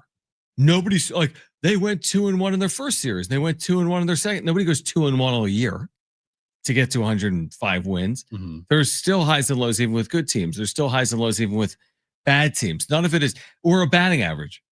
Players don't hit 300 by hitting 300 all year, if that makes sense. They don't go 3 for every 10 every single series. No. There's a series they go 1 for 10. There's a series they go 5 for 10. It averages out to going 3 for 10. So sometimes, and I want to do this a lot, like you look at it like it's linear, like it's a pace. Oh man, they're pacing for 88 wins. It's not linear. They're one good series away from being pacing for a lot more than 88 wins. They're one bad series away to be on pace to win a lot fewer than 88 games. Unfortunately, with what you and I do, Jim, we can't really look at it like that and be like, well, let's just talk about it when the season's over. Because there'll be another bad series this year. And there'll be another good series this year. And then we'll see where they are when all the series are added up. But, it's not linear. They're not going 2-1 every 3 games from here on out. Like, I just thought of, the Detroit Tigers last year. Yeah. They made the postseason. You want to know what their record was on September 4th? I want to say they rattled off a crazy finish, so probably around 500. They were 70-70. They lost that day to the San Diego Padres. Yeah, okay, 70-70. What'd they finish? How many wins? They finished 86-76. So 16-6 to finish their year. Yeah. To get into the postseason. Right. So magical carpet ride finish. That's crazy, though. Yeah. You're 140 games in. You're like, we're cooked. Yeah. And then they still were able to pull it off. Yep. That's why I would say if you're a Padres fan, and we're bad at this. I would say you don't get too high, you don't get too We're low. awful at this. We're bad at this. I would say job. right now you just don't get too high, you don't get too low. I mean, you say to yourself, this is a good enough team to contend to make the postseason. Yeah, I saw a tweet. Where was it here? It's a really good one. Yeah. By the way, this is a great follow. Letters to AJ. Shout out Letters to AJ. Okay. They do a fantastic job diving, deep into analytics with the Padres. Check them out on Twitter at Letters to AJ. But they quote tweeted a tweet today, and it's perfect. Fans of a 500 team overreact to every win and loss. A good team, you can't win them all. A 100 loss team, you get used to it. A 500 team, emotionally, you're as good as the last 24 hours. Mm-hmm. Padres aren't a 500 team, but with how they've been playing the last 66 games, they are a 500 team. So the emotional roller coaster that we've been on, not as crazy as maybe years past, but it's still been a bit of a roller coaster the last 66 games. Right. They're 3 games under 500, and every time they lose, it feels like they're going in the wrong direction. And every time they win or they win a series, it feels like they're going in the right direction. So I saw that tweet today. I'm like, that's the Padres the last 60 plus games. Yeah, definitely. And that's what makes baseball frustrating at times, but also like, especially in this wild card era, you got plenty of chances. You just proved it with your Tigers point. You can be a 500 team as late as 140 games into your year. September 4th. Padres were a 500 team 100 games in. Mm-hmm. The Tigers were a 500 team 140 games in. Yeah, and they closed 16-6, and then they made to the division round, correct? Did they beat someone in the postseason last year? They did. Who? Was it Cleveland? I don't remember. I have no idea. That's interesting. I think they beat Cleveland. Tigers in the playoffs lost to Cleveland. No, they lost Cleveland, but beat the Astros. That's who it was. They beat the Astros in the wild card series. Yeah, right. So 500, 140 games into the year, and they made the second round of the playoffs. That's amazing. LDS. See, and some of your mind also confuses you because back in the day when you were a 500 team in baseball, you were cooked. You're 100 games into your year, and there's like one wild card. You're like, you're done. And Tigers at 70-70 last year. They're done. Like in 1995, you have no shot. In 1985, you have no shot. Maybe in 2005, you have no shot. 2025, you got a shot, man. Yeah. Everyone's got a shot. I think the difference is, while what we're saying is 100% true, I do think that the expectation around here when we talk about this team is always in the mindset of, can they win a World Series? So that's why I think people get upset and there's a roller coaster of emotions, and we get upset and we have a roller coaster of emotions because it's not just about making the postseason anymore with this team. It's about what are they doing to put themselves in the best position to win a World Series. Are they good enough to win a World Series? And so when we talk about the injuries and we talk about the offense and, how they need another bat, okay, yeah, there's a chance if none of those things change, that they still can make the postseason. But, is that good enough with this franchise now that just making the postseason is acceptable? But we don't. The problem with that is making the postseason gives you a chance to win a World Series. Right. But if they make the postseason and they don't win a World Series, there's going to be disappointment, correct? If they make the postseason and don't win a World Series, of course, a level of disappointment. There's different disappointment. You could lose the World Series. That's disappointing. You could lose in the wild card in 2 games. That's disappointing in a different way. Right. So and then there's in between. Yeah. And that's, for better or for worse, that's where this Padres team and the franchise has put the expectations at. So kind of like Aztecs basketball. You expect them in the NCAA tournament and to win in the NCAA tournament. You're now expecting the Padres not just to make the postseason. They need to win in the postseason for it to be a desired result for the year. Yeah. They've won a postseason series for the last 3 postseason appearances. Yep. Including the fake 2020 year. Yep. Okay. They made the NLCS in 2022. Mm-hmm. It's one thing if they've never in the last 3, if they hadn't advanced in the last 3 postseason runs, but they've advanced. They've won a series in every single year. And, last year might have been the best shot until they went 24 scoreless and Joe Musgrove blew his elbow out. So there is definite expectations, and postseason is great. Don't get me wrong. It gives you obviously the chance to win the World Series, but there will become a time, and maybe it's going to happen as soon as this year if they make a postseason for back-to-back seasons, where if they don't make a deep run or they don't get to where they want to get to, there's going to be a level of disappointment there where the postseason appearances, they're not going to be good enough anymore. I agree with that. I do. We can react to that on the other side. Plus, the second round of the NBA draft getting underway at this exact moment at the Barclays Center. Oh, must in watch. Brooklyn. We'll keep you updated if there are any big NBA trades tonight from Brooklyn, New York. This is Jon and Jim, San Diego Sports 760, live on the iHeart Radio app.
Our second round of the draft, Jim, is underway.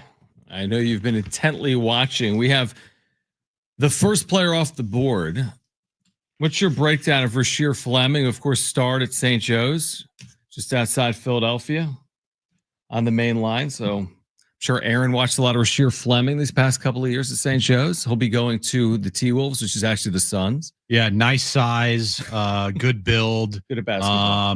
He has good corner three. Needs to work on his wing deep a little bit, but overall, kid's a scorer.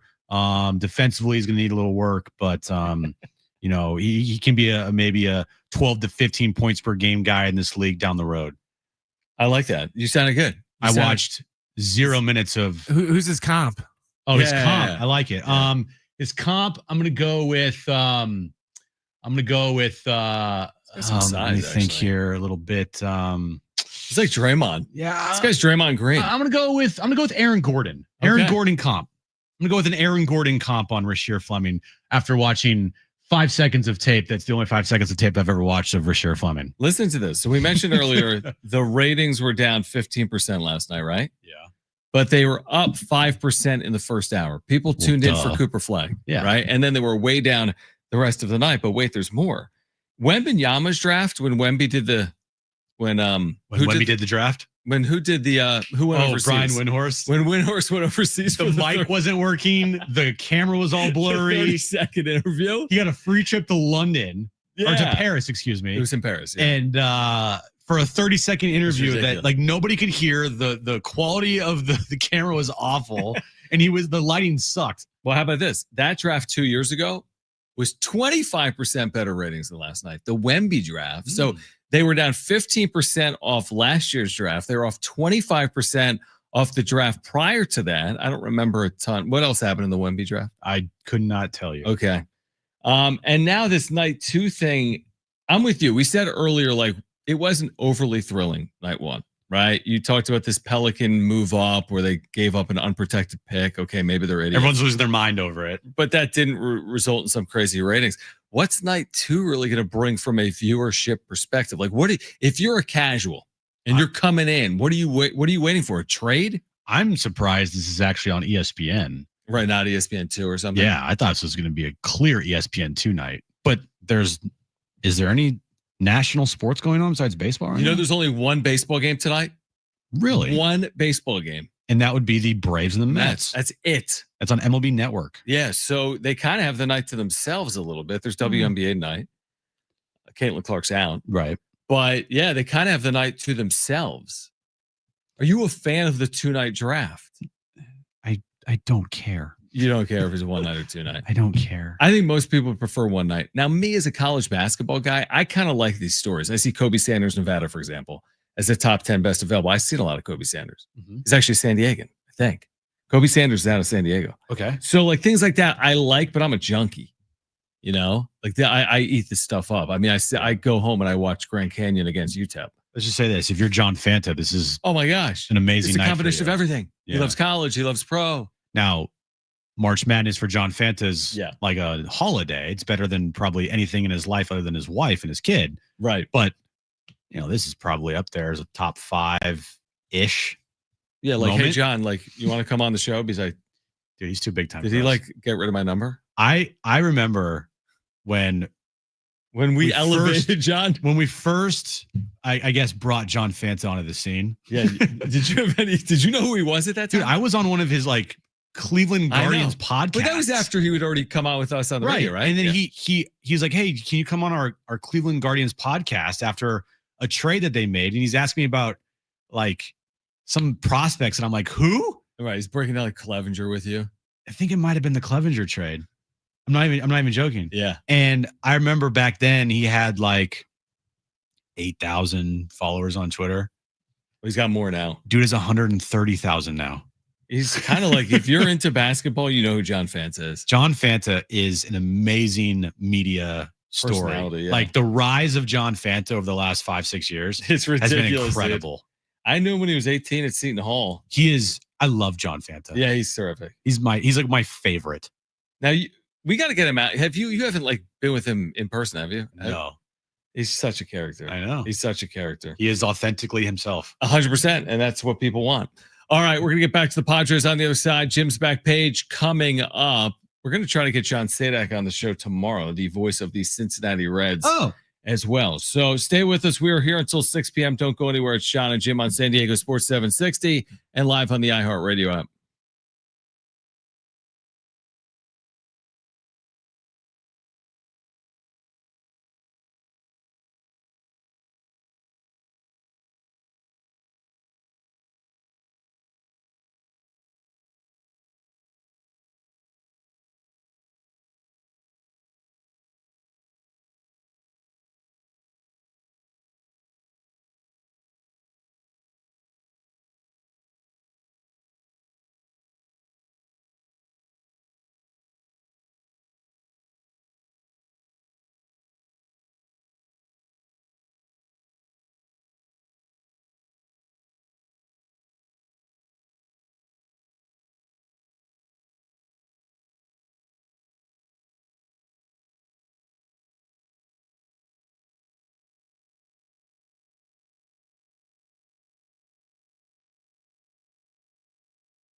All right, this update is brought to you by, once again, Rapid Radios. Padres, they have an off day today. They start a 6-game road trip starting in Cincinnati tomorrow night. Then they go to Philadelphia after that. NBA draft round 2 is underway. The big story, though, Cooper Flagg going number 1 overall to the Dallas Mavericks. And San Diego FC beat Vancouver last night on the road 5-3 with the win. San Diego FC now sits atop the Western Conference in first place in the West. Next up, they'll take on Dallas this Saturday at 5:30.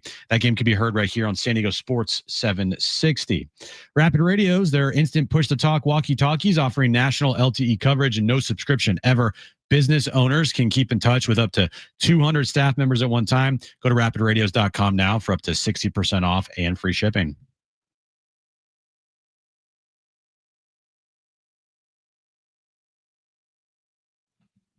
All right, Jon and Jim, San Diego Sports 760. Jim's back page ahead. Kevin Acee also will join us tomorrow from Cincinnati, Ohio. Padres and Reds will play game 1 of a 3-game series. In terms of probables in that series for the Padres, they will probably pitch Dylan Cease tomorrow, probably against Nick Martinez.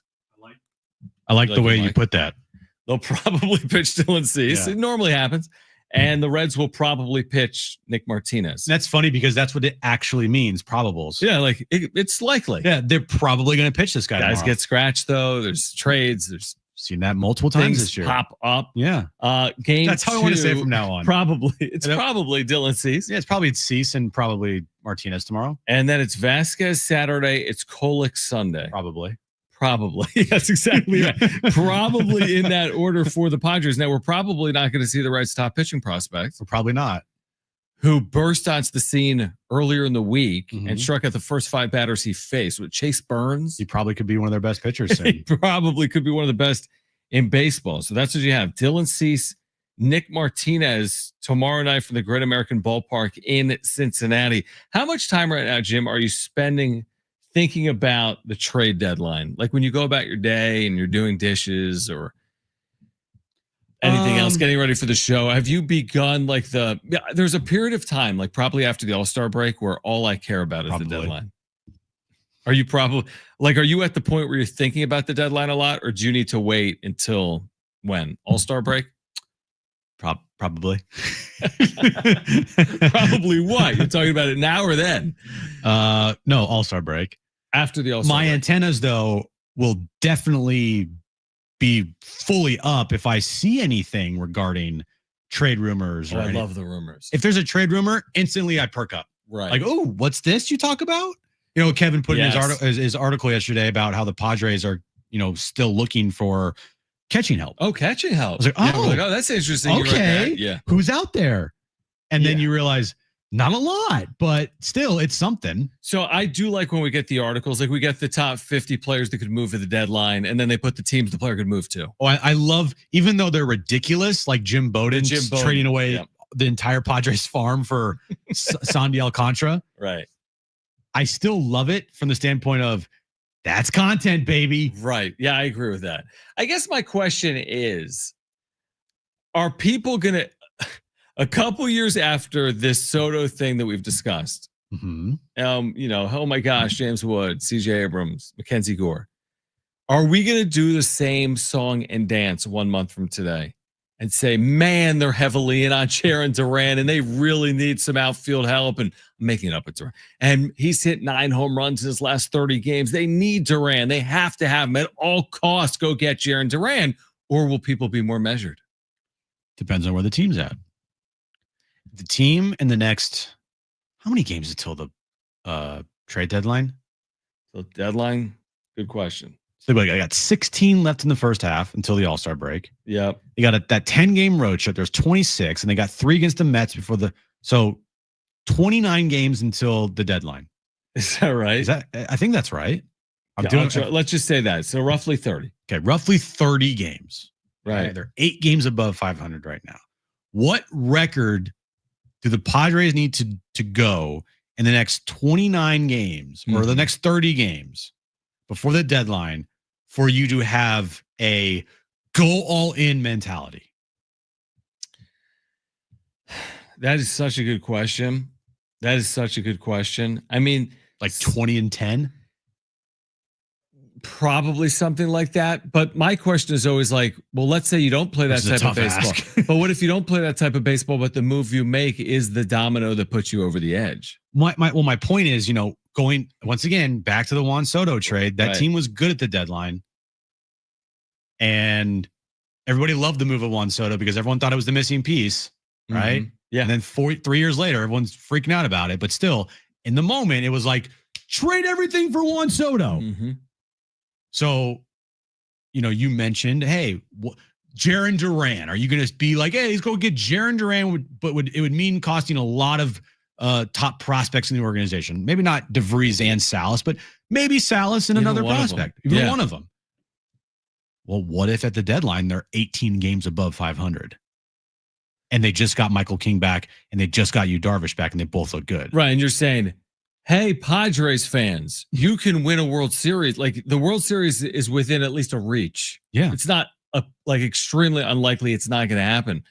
I mean, they're already, we always say it, they're already all in. What is another player that's not going to be here for 2 years? If you're another player that's not going to be here for 2 years away from getting to a World Series, isn't it worth contemplating? I think if that happens, what you just said, they go 20-10 roughly. That's amazing, right? But let's just be 18 games over. Let's just say 18 games above 500 at the deadline. I think a lot of people say throw caution to the wind, but I do wonder if a larger percentage of the fan base immediately turns back to 2022 and say, hold on, we're good now. We can be good now and in the future. Let's be more measured. I don't think, though, there is a move to be made like Juan Soto. There's just not, unless I'm not looking somewhere. Like if the Texas Rangers decide they want to give up Jacob deGrom. Right. There's a player that you could look at as, hey, that guy's going to cost you a lot. Now,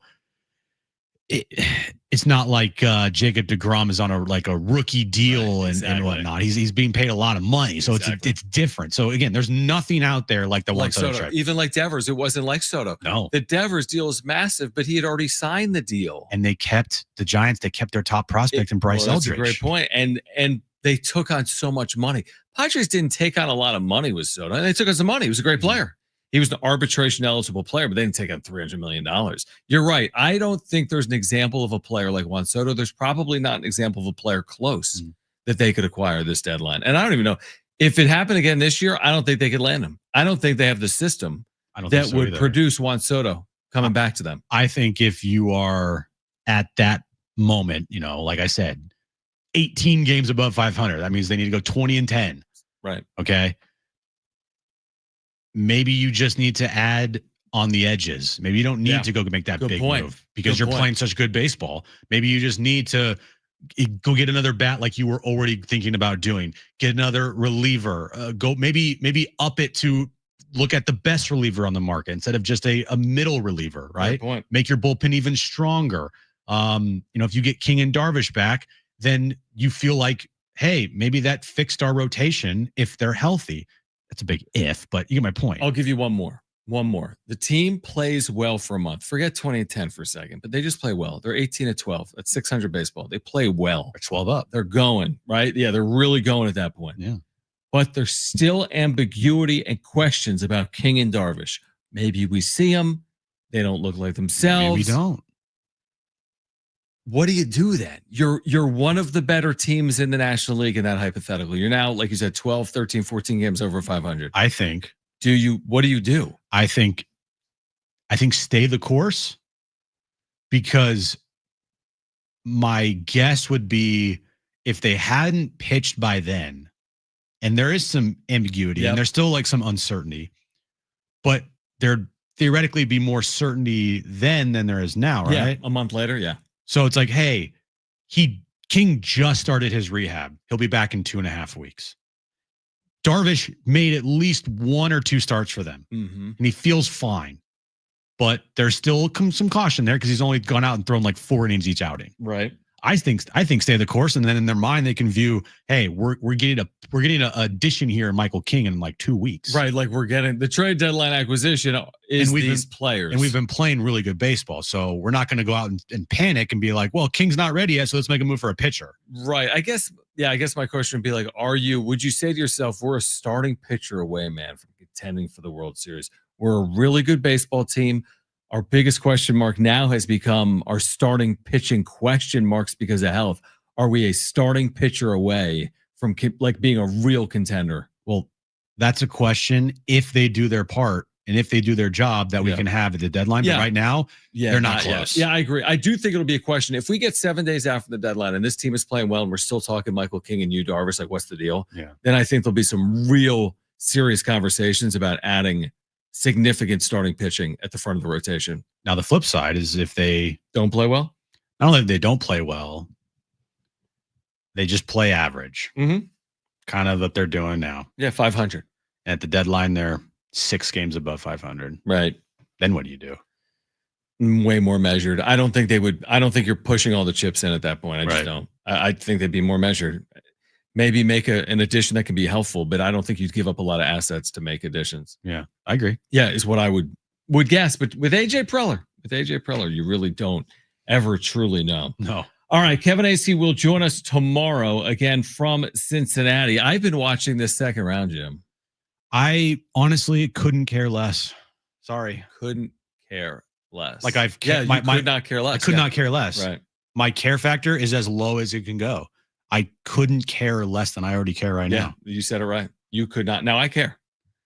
I always get that mixed up. I always say I could. I could care less. That means you could actually care less. Yes. So, but if you couldn't care less, then you've reached your lowest level I'm of at care. the bottom of my care factor. All right, I'll keep an eye on it for our listeners. Thanks. Jim's back page is on the other side here until 6. Jon and Jim, San Diego Sports 760 live on the iHeart Radio app.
All right, Jon and Jim, final time here on this Thursday afternoon. Back tomorrow, 2 p.m. Kevin AC will be on the show. We'll get you ready for Padres and Reds, game 1 of that 3-game series from Cincinnati, Ohio. We've been watching the draft. We're about to get to Jim's back page. Hold on. Let me rephrase that. We've been intently watching. John Schaefer has been watching the draft. Yes. I've been now. We just saw Jedi Broom, very good college player at Auburn. Should we go an extra hour? I'd be happy to do it. Talk to Mary. See if Mary will give us extra money. Hey, Mary. Yeah. I have a proposition. Hey, I'll answer that for you. No. Yeah, it's a fat no. I'll John. do it for cash. Well, then you're not doing it. Exactly. Yeah. But we've seen a couple of interesting names come off the board. And by interesting, I mean college names that I'm familiar with. Aztec fans are familiar with. Ryan Kalkbrenner, Creighton. San Diego State went through Kalkbrenner and Creighton to get to their first ever Final Four. He just went 2 picks ago. Jim. John. Jedi Broom played, of course, with Auburn. Chad Baker Mazzara to get to a Final Four, right? Wasn't Auburn just in a Final Four? They were in the Final Four. They lost to... No. Who played for a national championship? I am just blanking It's hard. I get this confused, and I watch it so intently. Because Duke lost to Houston. Florida. And Florida beat Auburn. Yeah, that's what it was. Yeah. Remember Florida won the national championship. Remember Duke kind of like gave away a late lead, and then Houston gave away a lead to Florida. Wait, no, Florida played Auburn in the championship, right? No, they played Houston. No, they played Houston. You're and right, Houston kind of had that game. You're right. Just like Duke had the game before it. Sorry. I got mixed things up. Who do you think goes next and why? Well, John, if I'm looking at the best available, I can't see it right now, so I don't know who's available. Well, Brooklyn's up, so I'm sure they'll take their 5th But guard in the draft. not. That's what's so confusing, Brian. It says Brooklyn's pick is in, but it says proposed trade. Well, with you know Minnesota. what they need? They need a playmaker and they need overall depth. Let's see here. I can't even. They need Chaz Lanier from Tennessee. Good player. Or Tyrese Proctor. Very good Tyrese player. Proctor would be a perfect fit here. For Brooklyn? For Brooklyn. I think it would fill a lot of their needs, their depth, and their overall guard needs. I think he would fit very well. Except they're going to trade this pick away. All right, let's get to this.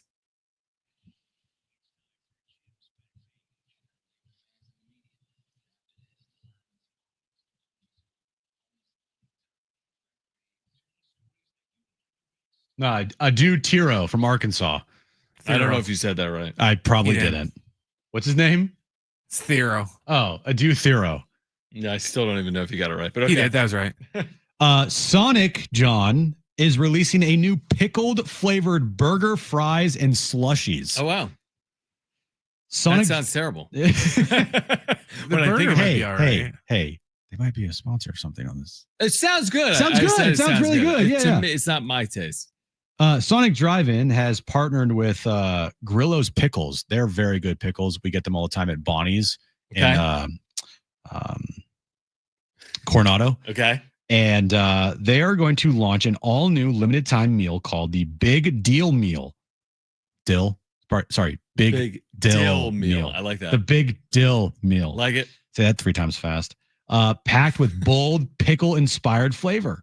The Big Dill lineup includes a choice between a double or triple Sonic Smash Burger paired with tons of groovy fries and finished with the tangy twist of a Pickle Rita Slushy, a frozen beverage that channels classic dill pickle zest in a whole new way. I'm kind of out on that. That's what I'm saying. I'm good. Brent's not I'm out of No, I don't want that. No, the none of items us are available at via the Sonic app and will be available at all locations on June 30th. Not touching it. But hey, we love you, Sonic. We like Sonic, but just not that item. Just not that item. Krispy Kreme is going to release a new chocolate brownie chiller, John. Krispy Kreme has just dropped a brand new frozen drink, the chocolate brownie gourmet creamy chiller. It's a rich, it looks rich, dessert-style beverage made with a chocolate brownie flavored base topped with whipped cream, brownie chunks, and swirls of chocolate sauce. That's a lot of sugar. A lot of sugar, yeah. So this is Jones the first. would like it. This is the first time Krispy Kreme has released the chocolate brownie chiller, making it a fresh addition to their limited time menu. It's currently available only at Krispy Kreme locations. across seas, but it will be making its debut in the U.S. When? Doesn't say. Okay. Doesn't say. When they make sure it doesn't give half of Europe diabetes first, then they'll test out on us. Now, I haven't been to McDonald's in a while. Really? I haven't. But there's a new burger that is showing up on McDonald's menus nationwide. This burger is called the Daily Double. It looks like just a double cheeseburger, but instead of sesame seed bun, it's just a regular bun. And it has all of Brent's favorites: lettuce, tomato, onions, and mayo. Is there a big audience for it if it's just the same? The only difference is the bun. They say the burger is similar to the McDouble, featuring 2 all-beef patties, a slice of American cheese, onions, as well as shredded lettuce, mayo, and 2 slices of tomatoes. Yeah, it's just the McDouble without. Is it just the same thing? The McDouble only has the onions on it. They just added lettuce and tomatoes on it, pretty much. Yeah, the Daily Double will be available as a McValue meal deal bundle. McDonald's launched its value menu earlier this year, and right now the Daily Double will be available at all McDonald's nationwide starting on July 22nd. Priced at $6 or $7, depending on your local restaurant. So $7. It will be $8. Well, yeah, the one by my house will be $8. Yeah, $7.99. Well, the McDonald's by my house is like $1 to $1.25 more expensive than the one over here by work. I got you. Finally, Brent showed me this story. To commemorate 70 years of partnership, Disney and Coca-Cola have launched the global campaign, quote, "Refresh Your Galaxy," centered on the Star Wars franchise. 30 limited edition cans and bottles will feature characters from the franchise's 27 available for purchase in select markets across where is it? America? Yeah, America. They'll be available exclusively at Disney theme parks in Florida and California. These bottles are available to purchase starting in July. What's your level of excitement for that? Well, some of them are pretty cool. Not gonna lie. If I see it at a grocery store, I'll pick it up. Like But what makes them cool? Like, what does it say? Well, it doesn't say anything. It just has the characters on it. Like, it has Yoda, it has Anakin Skywalker, Darth Vader. It has Obi-Wan Kenobi. It has all these characters that are iconic on the Coca-Cola cans, and so yeah, it's a lot like they did a few months ago when they had MCU characters on the Coke and Coke Zero cans. It's just they're doing John Star Wars. Did you say this though? Did you say how many characters? Did you say how many characters, Jim? Like how many options? Is it 6? Is it 16? Just 27. 27? 27 different. Are there even characters. 27 different Star Wars characters? Yes, John. Your boy in Mandalorian will be on one. I was gonna say, who do you think is the fringiest? Like, who's number 27? Like the 27th guy on your roster? Definitely the First Order Stormtrooper. That's just That's probably my guess. The normal Stormtrooper. Yeah, there will probably be a lot of Stormtrooper ones out there. What about the C-3PO? Probably one that will be a collectible. Definitely be one. There'll be one. R2D2. Okay. Your favorite? Chewbacca. Did I say it? I said it for you. Okay. Chewbacca will be there as well. They should do this with like Major League Baseball teams. The Emperor will be on there. Why not do this with players? Like put Machado on a Coca-Cola. If I said BB-8, you would say? Sounds like a good drink. That's a character? What? Yeah. BB-8? Yeah, BB-8. BB-8. I don't know what BB-8 is, man. Do you? You should know. If you're watching card pulls last night, our boy pulled a BB-8 1-of-1 auto. In a Star Wars box? In a Star Wars box. That's amazing. Yeah. No, I'm not buying Star Wars cards. Believe it or not. All right. If you missed anything today, you're go lucky. To Sports. As I always say, you're lucky. Go to sportssd.com or the iHeart Radio app or iTunes or TuneIn Radio or Spotify. If you're listening to the podcast, please leave a review as well. Back tomorrow at 2, getting you ready for Padres and Reds. Probably. It's a good point. You never know. Kevin Acey will join us probably tomorrow as well. For Brent and Jim, I'm John. Keep it here at San Diego Sports 760. Okay. Bye-bye.